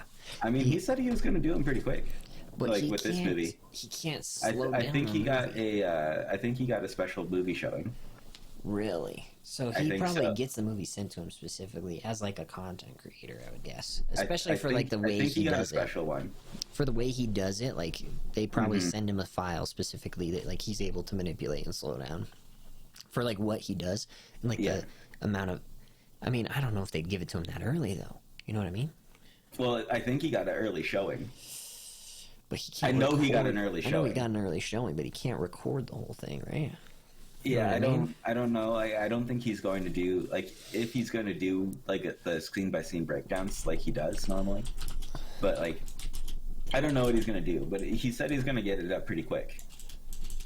Like I don't know how quick, but fairly quicker. What is it called in 0.5 speed or what is it? 2.5 speed. Yeah. Well, he slows him down. Something in 2.5 speed. The Canadian lad. Yeah, I'm just gonna look up his. So I watched. It was in his bridge breakdown scene or whatever, or like the last trailer. It literally popped up like today that he was saying this. So I'm gonna see if he has. I watched Eternals in 0.25 speed. Okay, so he has that coming out May 25th. What day does Eternals come out? So we know like when to expect it, I guess. Eternals came out November 5th. November 5th. So, this is a trailer. I don't think he has like the video for the full movie yet because it hasn't come out on Disney Plus, so he can't slow it down. Is what I'm trying to say. So like we have to wait till what I'm talking about. What he said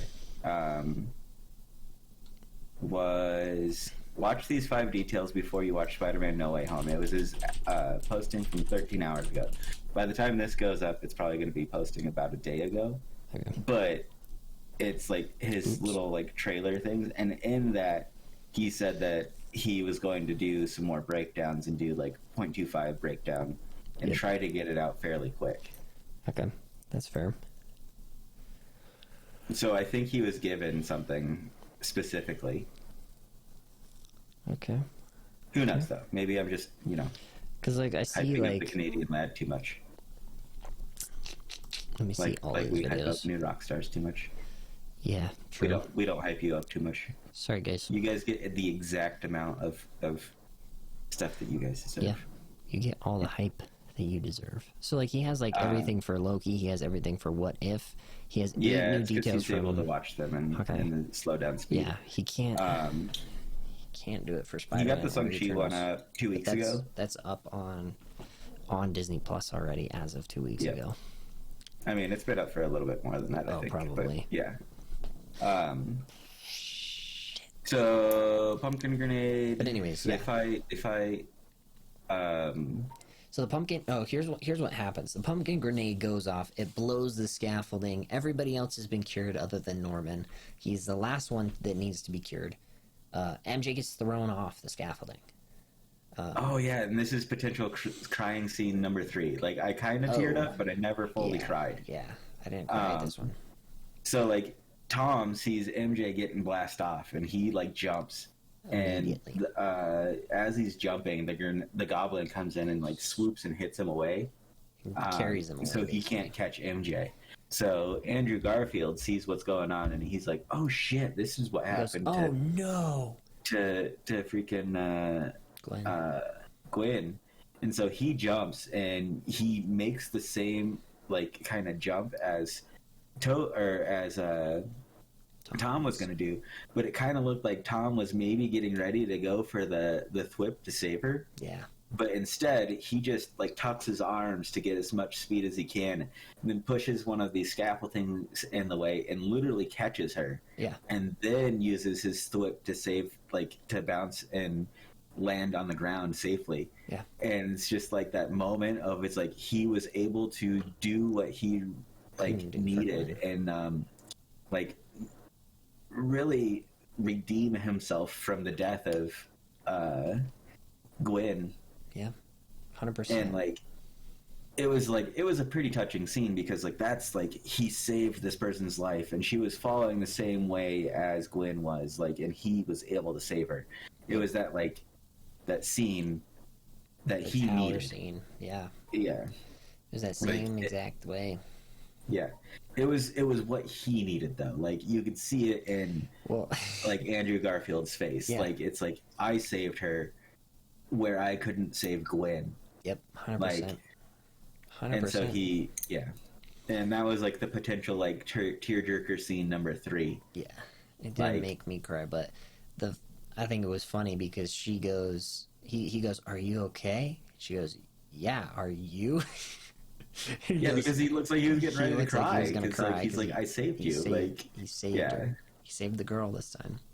Like, he saved the girl. Like, he was able to actually save her. Like, and you could see in his face that he was thinking back to Gwen. Yeah. And how he wasn't able to save her, but he saved you. Yep. Like, yeah. So like that's kind of why like it was like kind of a tearjerker scene. Yeah. Like, it didn't actually like make me like cry like the other scenes did, where I had to like, oh gosh. It was also super short lived and ended with a joke. Yeah. You know, so that's kind of adds to it too. I think that was supposed to be like, it was designed that way, so like it wasn't going to get you like crying 100% like the other 2 scenes were. Yeah, but well, like the thing that would have made me cry is if they did the flashback thing that I've seen so many fan edits do. Is it like I've cried to that, like the parallelization of like the falling. Like I've seen where that like cuts back and forth between the scene that he, you know, with Gwen, and then back to MJ, and then that scene, and then in him reaching out, like the trailer, and able to save scene. And not save and save and not save. Yeah. And so it's so like that scene has made me cry. But if they did like a parallelization and they didn't have her in the movie at all, they didn't have Emma Stone in the movie. But if they had her in the movie, like. Not like I think it's because she was dead that like I don't know. I mean, I guess it doesn't really matter. No, because the spell just brought everybody. I guess she could have been in the movie technically, but in the background, just kind of like Mary Jane could have been in the movie in the background. Yeah, but well, like if they were gonna wait, what was MJ's real name? Something Jones, Maria Jones. Like Tom Holland's MJ. Yeah. Something Jones. Maria Jones Watson or something? Yeah. Or Martha Jones Watson? Martha! No, it's not Martha.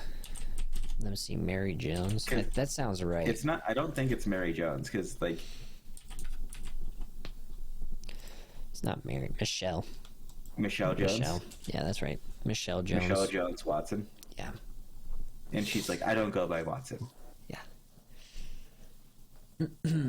Yeah, no. So, like, if they were gonna have her, or like, if they were gonna like pay her at all to like be in it, I would have.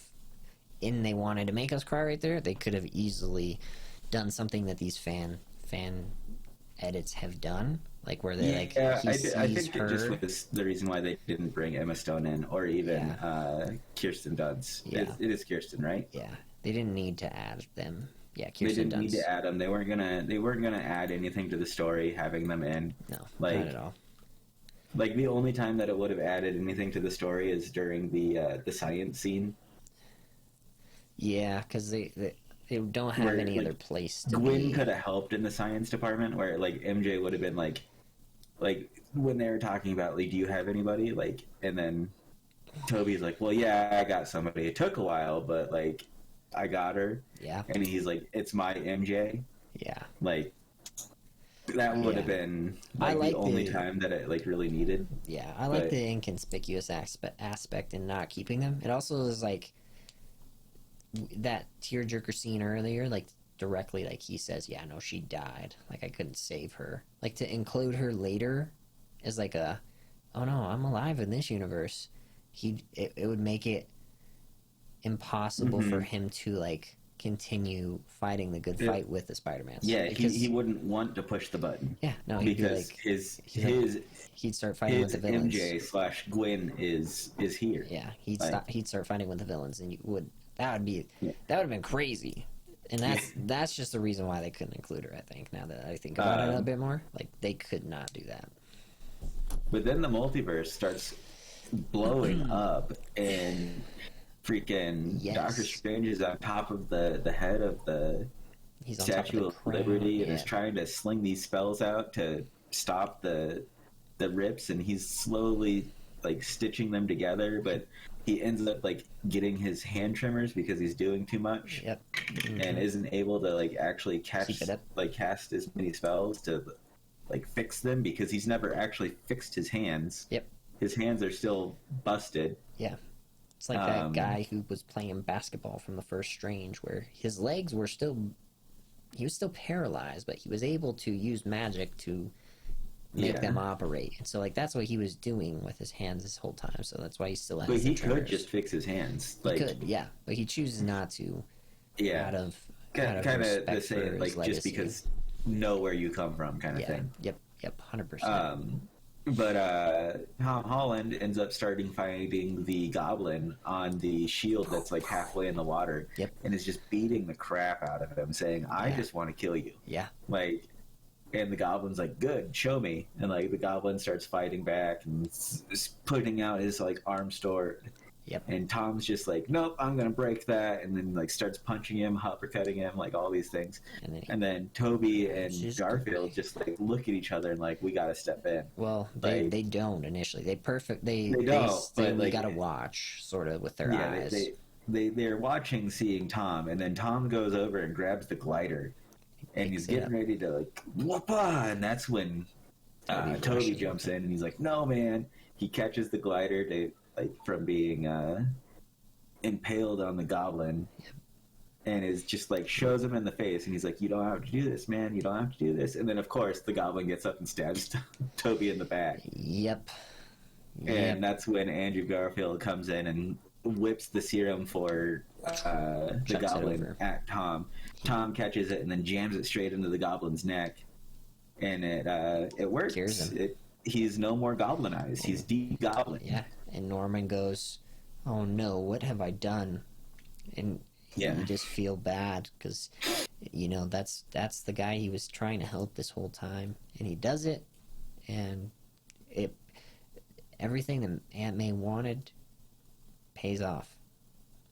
Yeah, I mean, he fulfilled his Tom wish to sees her. that. He sees that he's able to, help this person instead of getting the revenge that he feels like he deserved and that he probably did deserve. Yeah, but just realistically, he doesn't get the revenge that he wanted, but he did end up saving the life that he needed.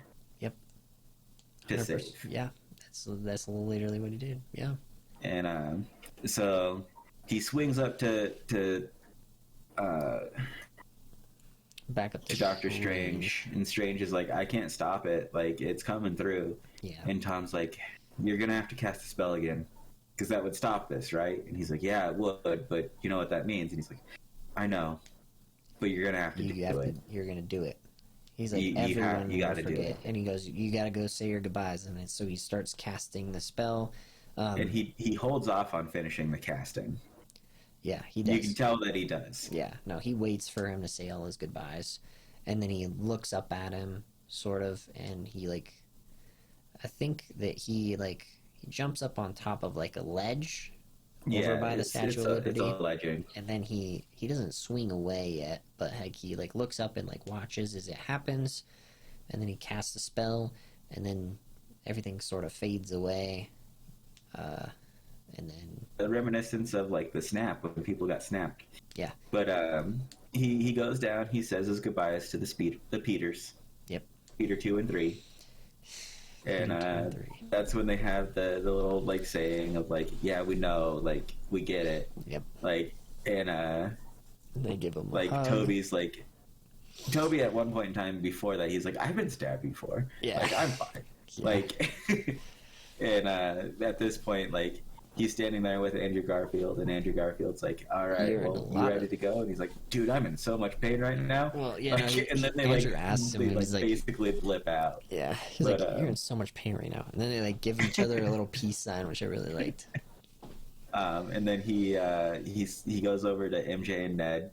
He talks to Ned first, and Ned's like, "You're gonna, you know, we're gonna fix this, right? We're gonna, like." Yeah, he like promises that he'll find them, and he'll. There's like a touching scene between him and Ned, and then there's another touching scene between MJ and Peter, and like. Yep.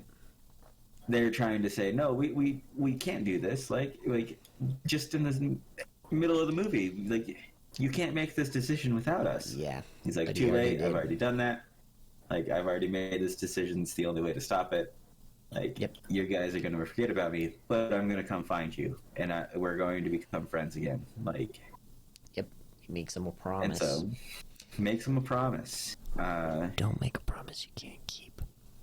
Well, I think he fully intends to keep the promise. No, he doesn't.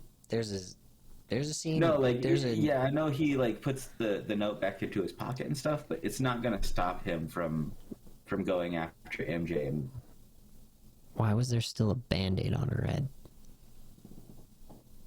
because she got hurt, she was. And She he was doesn't hurting. want her to get hurt. That's why he kept Yeah. looking back and forth at them. Yeah, I don't think he's gonna try. He's gonna try his best to stay away, but like MJ said, she's gonna figure it out. She's gonna chase him. Like he gave enough in that one interaction for him to like give off weird vibes. I and think she'll- I think he will still go to her coffee shop and get coffees while she's still there I think until she goes to MIT. I think they all go to MIT together. They would all have made it. They're all smart individuals. They would have all No, made no, no. MIT. Peter doesn't get to MIT. Well, he's studying to get into it. Like his books. No, Peter does not get into MIT. He doesn't even get he doesn't even graduate from high school. That's why he had the GED book. Yeah, I know, but it's because he doesn't exist. But like he's gonna work his way to get into MIT. I think. He won't. He's going to do community college just like they did in like all the things. Please, no. Because he can't leave New York.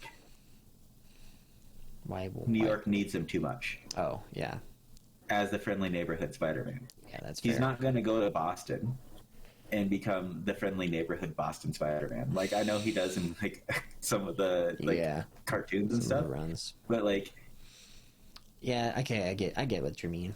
he's going to stay in New York, in Queens. in Queens, which I mean he's not black, so Okay, yeah. Okay, you got a good point here.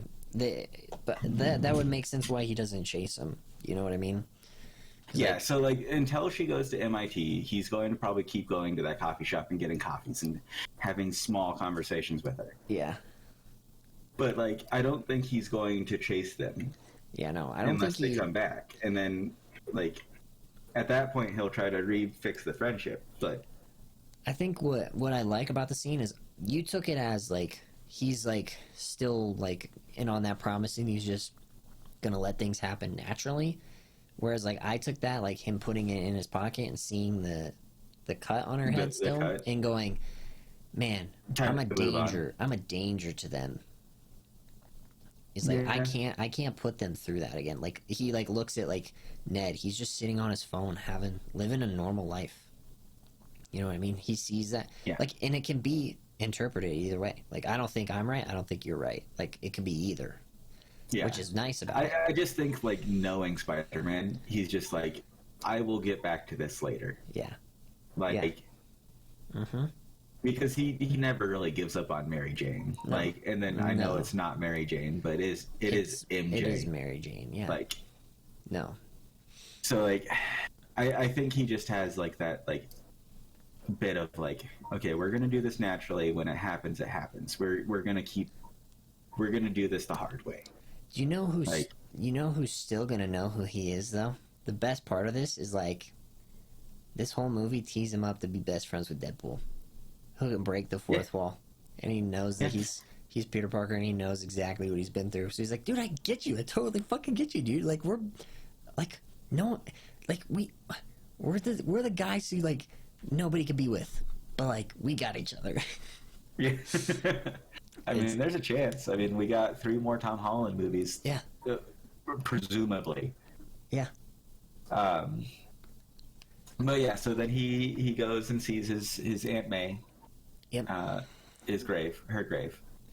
And he's just kind of like standing over it, looking at it. He puts a flower down. Yeah. And Happy like shows up. And they have a pretty good conversation, and Happy's like saying, or Peter ends up saying like something that that Aunt May would say, saying like, no, like through your good deeds, and your actions, this person can still be around. Yeah. And I think it kind of like also made Happy like realize. He's also kind of referring to himself in that, like, as like Spider-Man will still like, you know, have Spider-Man will still have good influence. Yeah. He's like almost like convincing himself that like this was worth it, and like this is gonna, like I'm not gonna give up, in a way. Yeah, like he was like, never actually introduces himself to Happy, but Happy asks like how he knew. Yeah, how he knew May. Aunt May, and he goes, well, through Spider-Man. And then he goes, me too. Yeah. So there's still that like little bit of like, how does he know her through Spider-Man, like that kind of stuff. But like maybe just because like the Feast stuff and what Spider-Man did with Feast, like, and that's like the little piece of the spell that like latched on. Yeah. Like that's how you know that person. Realistically, like, you'd think that like it's still through the Iron Man connection, and that like kind of, yeah. But like everything realistically, like we've talked about already before, like on the ride home from the movie, like we don't know how that connection is still there, or if like Spider-Man was introduced to the MCU in the same way, because like Spider-Man still exists. He was still part of all the events of Infinity War and Endgame. Spider-Man was there, like definitively. Like that cannot change unless it does. And if it does, like that's the problem that's happening with the post-credit scene, and why the multiverse of madness is being unleashed. And like that's why there's so many issues, is because Spider-Man actually wasn't there at these fights, and Thanos actually sort of halfway wins, and it's like the timeline is catching up, or whatever the hell. Yeah. The ripple like, of if Spider-Man's not in any of those being scenes, then yeah, that's a big continuity issue, and that's why the multiverse of madness happens. Like, but if it's the second way, which I kind of think it is, where Spider-Man's still in all those scenes, but nobody knows that Spider-Man is Peter Parker, then that's how it is. Then that's just a small little like tangent from this universe to the new one that just got created, that they are all in now, that Doctor Strange has to figure out what the hell is going on. Thus the multiverse of madness, where like he was able to kind of connect, like there was a branch timeline from the Loki show, like a branch divergent timeline has just now been created because of this spell. And he was because he was the direct cause of that, he was able to notice that timeline diverge. So obviously because this spell has happened, nobody knows who Spider-Man is. There's like very little wiggle room. The only person that would ever make sense to know who Spider-Man is Doctor Strange, the man who cast the spell. But it doesn't make it clear, so it is open to interpretation. What it is Doctor Strange he cast the spell to make somebody disappear. Who that was, he has no idea. Because he said, "Thanks, Peter. It was good to know you," when he was casting the spell, and he basically said his own goodbyes, right? So I think like after he cast the spell, and he's like, "Oh shit, who did I cast this on?" And then like starts thinking back, going, "Okay, so maybe like he starts thinking about it, and then he's like, "Oh, it was on Spider-Man. Why would I cast the spell on Spider-Man?" Like, and starts like digging into it a little bit. and then so like then he figures out that he made a divergent timeline and all that kind of stuff. Oh shit, what did I do here? Yeah. But the end of the movie, And in the movie, we see him get his own apartment. Yep. He puts his boxes in it. He opens up one of the boxes. He moves like some clothes off to the side, and it sees that he's studying for his GED because he can't go to high school anymore. Like Nope. people don't know who he is. If he tried to walk into a school, they could be like, "Who the fuck are you? Get out of here." Yeah, he doesn't like, have any ID anymore. So he's got to figure out all that kind of stuff. Like I'm sure he's still got a legal Peter Parker ID, but it's not going to be like anybody's going to be like, "Who the heck are you?" Like it's going to be interesting on what happens. That's an interesting question. I don't think he would, because like I mean, realistically, if everyone forgot who he was, like the people who made his birth certificate, even though they don't know exactly who he is, they knew who he was at one point. Like they I think it's like vague enough to where like, yeah, I may have like it's like if somebody was making his birth certificate, it's like, you know how many people I freaking did that year? Like I may have, yeah, sure, like but So, like anybody that here's a big hole that like it probably won't ever matter, but like with characters in comics always potentially coming back, if May ever got resurrected or Tony ever got resurrected, would they still remember him? With them being dead, they may have dead, and like then before the spell was cast. Yeah, but then they might know who he is. Yeah, but if they come we probably back, won't know because I don't think they're going to have necromancy in the MCU. Well, yeah, that's fair. I guess that's fair. I just know that. Yeah, it's just I think they're trying to keep death as a finality. Yeah, I would assume that they probably do. Obviously, aside from like unshown on-screen death, like or off-screen deaths, where like the characters end up coming back because they didn't actually die. Stuff like that is okay and acceptable. Yeah. But anybody that we've seen actually physically die, like Pietro or Tony or Natasha, like they're not coming back. So. But we do see him like at the end of the movie. He's making his new Spider-Man suit. Yep, it's pretty cool. I like it. He's got a it's a real sleek one. It's real shiny blue. Yeah, which is interesting. It reminds me. And then it's kind of got a little bit of like a Toby and a Andrew Garfield vibe to it, like a little bit of each. A little bit of flair from each, yeah. Yeah, and then so he opens up his window and he jumps out, and it's full blown Christmas. Yeah, it's wintertime. And he jumps out.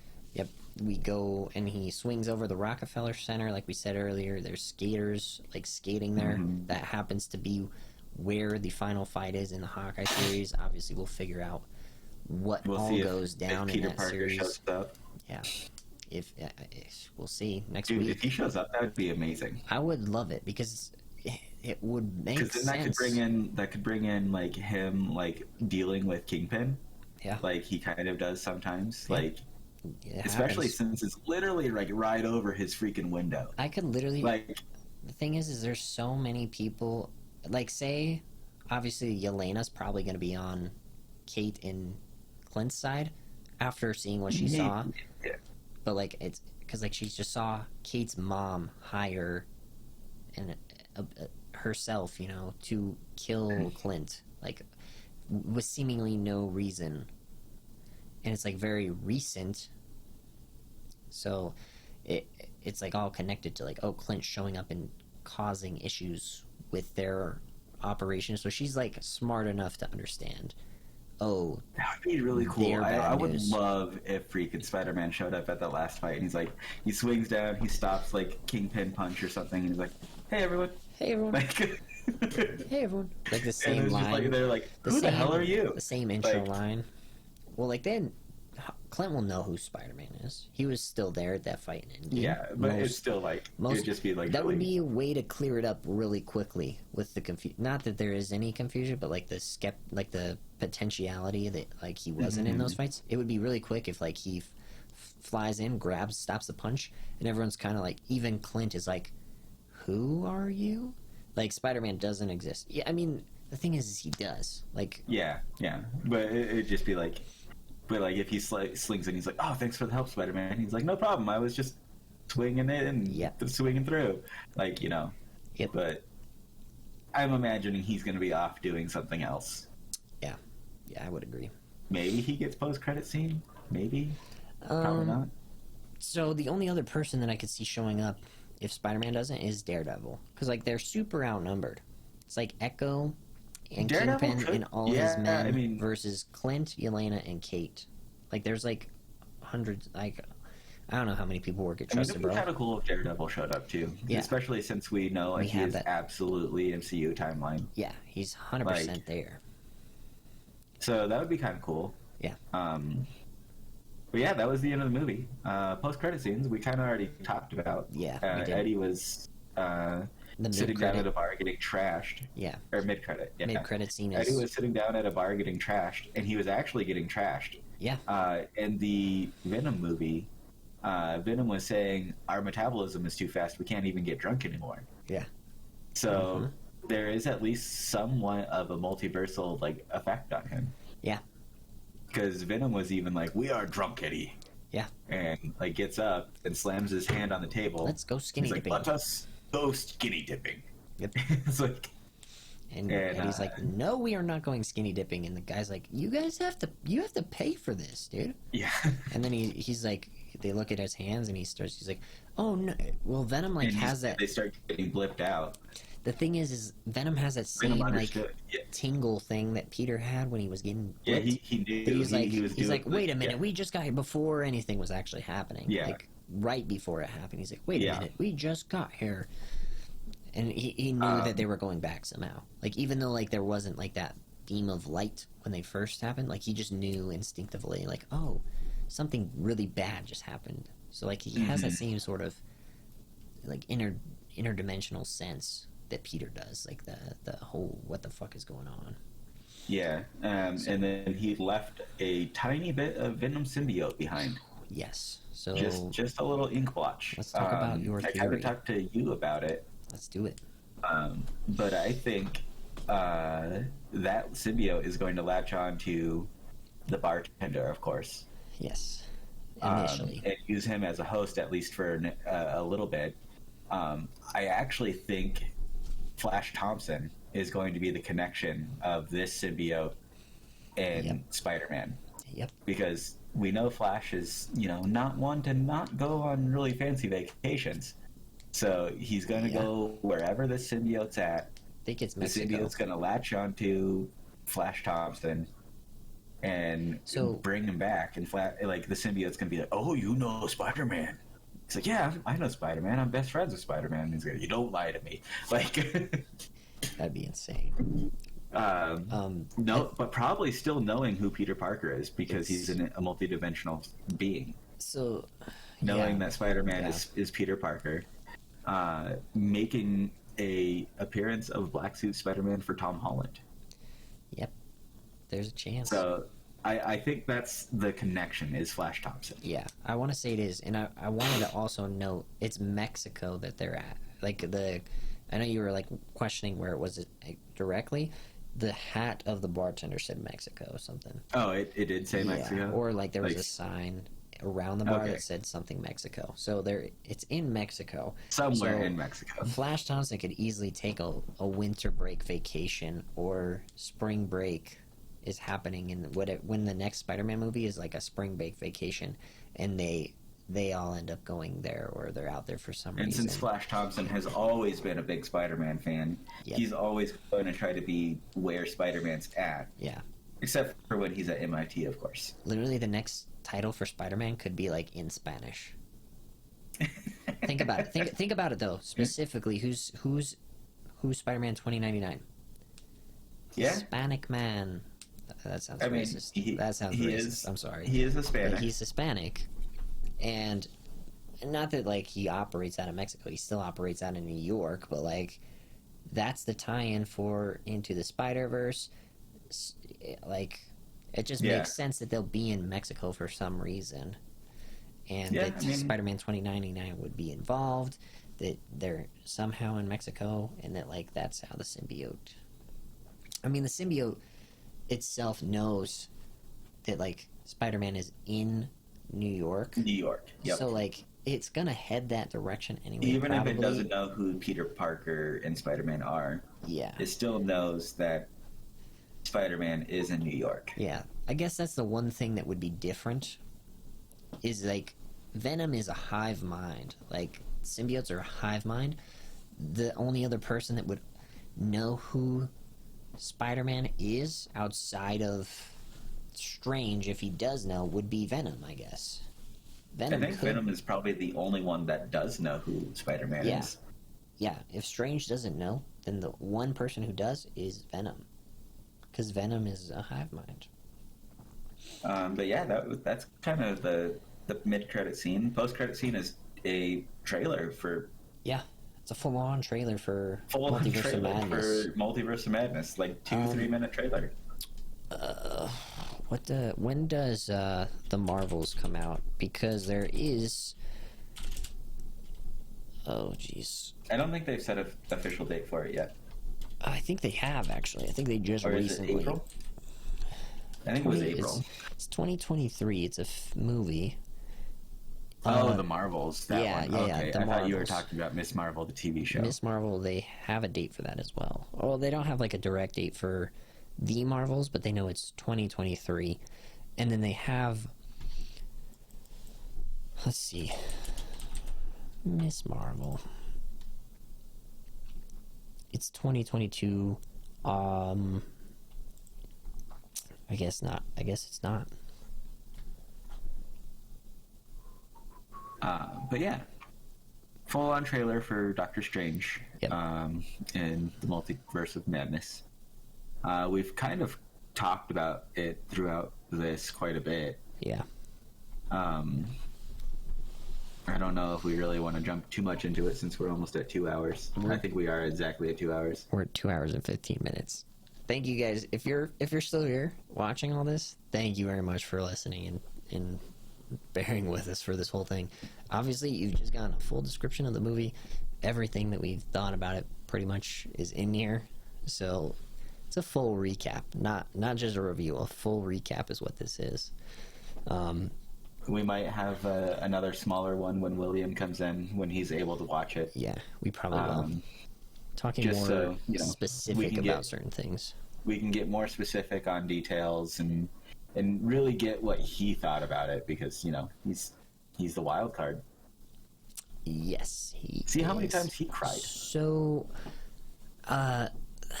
this, I don't know how this didn't... In the comments, tell us how many times you cried. Tell us how many times you cried. We want to know. So, Spider-Man freshman year is the project that they're doing for a mini-series. So, all the things that got announced, like, earlier this year, like a couple months ago, X-Men 97, Echo, Spider-Man freshman year, Agatha House of Harkness, Marvel Zombies, She-Hulk, Miss Marvel, Moon Knight, What If Season 2, I Am Groot, Ironheart, and Secret Invasion. So freshman... So it's a mix of movies and, I think freshman year, or Spider-Man freshman year, will end up being a TV show. It's an animated show, yeah. I want to believe it's animated. So it's probably going to have Holland as the voice actor. The animated series follows Peter Parker on his way to becoming Spider-Man in the MCU. So it was announced before so it was it was his freshman year of high school. Yeah. And that's when Tony Stark found him. I want to say that this is just like not a reboot on Spider-Man, but like this is him like starting. It was Tom Holland's start because we didn't get his origin story. It's going to be his origin story. Yes. How it's Tom Holland's origin story, but as a animated show. It actually doesn't say on here if it's animated or not. Oh I no, think he it's actually going to have to the be animated animated series follows Peter Parker. Yeah. So it'll be Tom Holland voice acting him, or at least somebody who approximately sounds like him. It will be Tom. Yeah, It but says here it's that going to gonna be his origin story since we never fully got it during Yeah, no. the MCU like movies and stuff. Dude, part of me just wants to think that this is like him going to high school, like for the It is. first time, but not like his origin. Like this is him post this movie. No. They're just It won't trying to be. bait it off like he's starting as a freshman. You, I mean, if it hadn't said high school, then I would have thought maybe like him going into community college, because he's a senior this year. Yeah. He's not gonna restart over high school as an 18-year-old. Yeah, that's fair. You know, like he's gonna get his GED because we saw that he's gonna be working on it. Bless you. Bless you. So I think he's just going to go straight into the workforce, and he's going to figure out what this Spider-Man's going to do. Like, you know, like most Spider-Mans, they end up photographing for the Daily Bugle. Whatever this Spider-Man's going to end up doing for money is what he's going to be doing for his side hustle while he becomes Spider-Man. Yeah, that's fair. Okay. But the animated series will be the origin story, more than likely, of this Spider-Man. Because even in this movie, when was it? It was in the second movie? Or was it this movie when he said, I just wish I never, like, got bitten by that spider, or when that spider bit me. Yeah. It was in the second movie, wasn't it? It was in this movie. It was in this movie? He's on the phone with her. When he's on the phone with her. When he was talking on the phone with MJ, when he was saying, when the spider bit me, like, nothing's been normal. So... Gosh dang it, dude. Gosh diggity dang it. But well, anyways, I'll be seeing it again on Sunday. Oh, so. Shoot. He's gonna do it. I do not work Sunday, so me and my lady are gonna go see it on Sunday. That's excellent. For a second time. So I can cry a fourth and fifth time, or third and fourth time, depending on if you count tear-ups as crying or not. Yeah. I'd say no, but maybe that's being too masculine. I didn't have to wipe my tears for the tear up. Yeah. Where the other ones, I literally had to wipe my tears. Yeah, that's fair. I would say having to wipe tears counts as crying. And the tear up, I didn't have to wipe tears. So. Yep.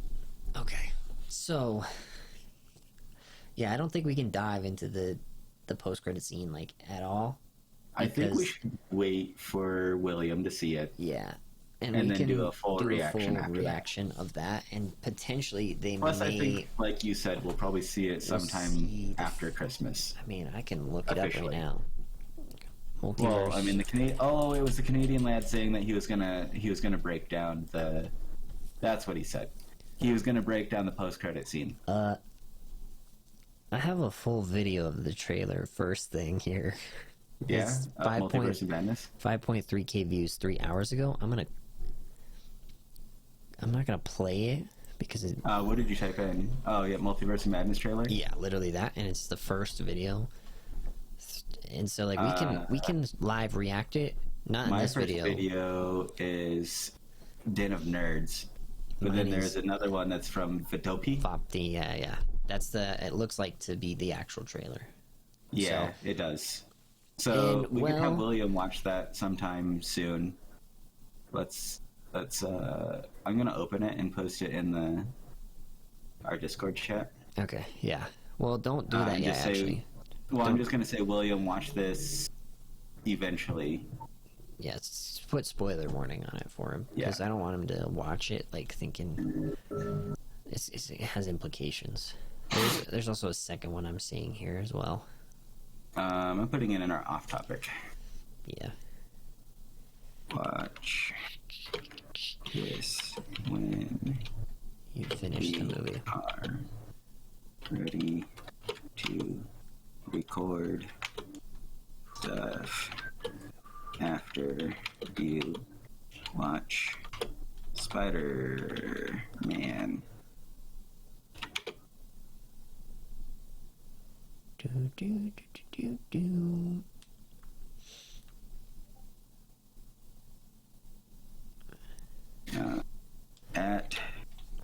Perfecto.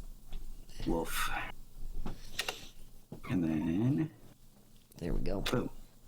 Boom, boom, boom. Well, I think that's a pretty good way to end it. I think that we talked literally about everything and more that we could have. Aside from this post-credit scene, like there's so many implications and so much that happens in it. Like I'm gonna watch this like 3 we're gonna times have right to have now. our own video on this one because it's too much to add into this. Yeah. Plus, you have a friend that's in New Zealand that potentially might want to add into something. True. Like we got William that will definitely want to have his ideas on. Yep. Like, so we'll save it for another episode. Thank you for watching 2.5 hours of us rambling about Spider-Man No Way Home. We really appreciate all the support. Tell your friends not to watch this video because it's too long, but tell your friends to come check out our channel. It, like times 2 speed. What? Yeah, you can watch it times 2 speed. We don't talk that fast, except for when we're talking really fast. Like, yeah, okay. Anyways, watch it at 2 times speed if you have to. Cut it down to an hour and 15 minutes, and yeah, we should put that in this. I'm gonna put that in the description too. If you need to speed it up, It's a long video. Watch us at 2 times speed. Yeah, watch it 2 times. It's okay. But thank you for listening. Regardless, we do appreciate it a lot. And if you share with your friends, tell them to watch it 2 times speed. Talk to us on the socials. On the socials, send messages down below. Like I said, how many times did you cry when watching this movie? Yeah, and all our socials are up in that top corner over there above Dylan's head. Just point up, Dylan. Literally right there. Good job. Nice. He's like, he doesn't have the overlay in the recording, so he's like, I'm just pointing up. But that's where all our @s are on social media, so you can go follow us there. And they're also in the description if you want quick links to just go find them easily instead of searching through it. All our links to our personal socials are in there, as well as William's. They're in every description, so go and check those out. Follow us, talk to us, let us know what you think, and we will see you in the next video.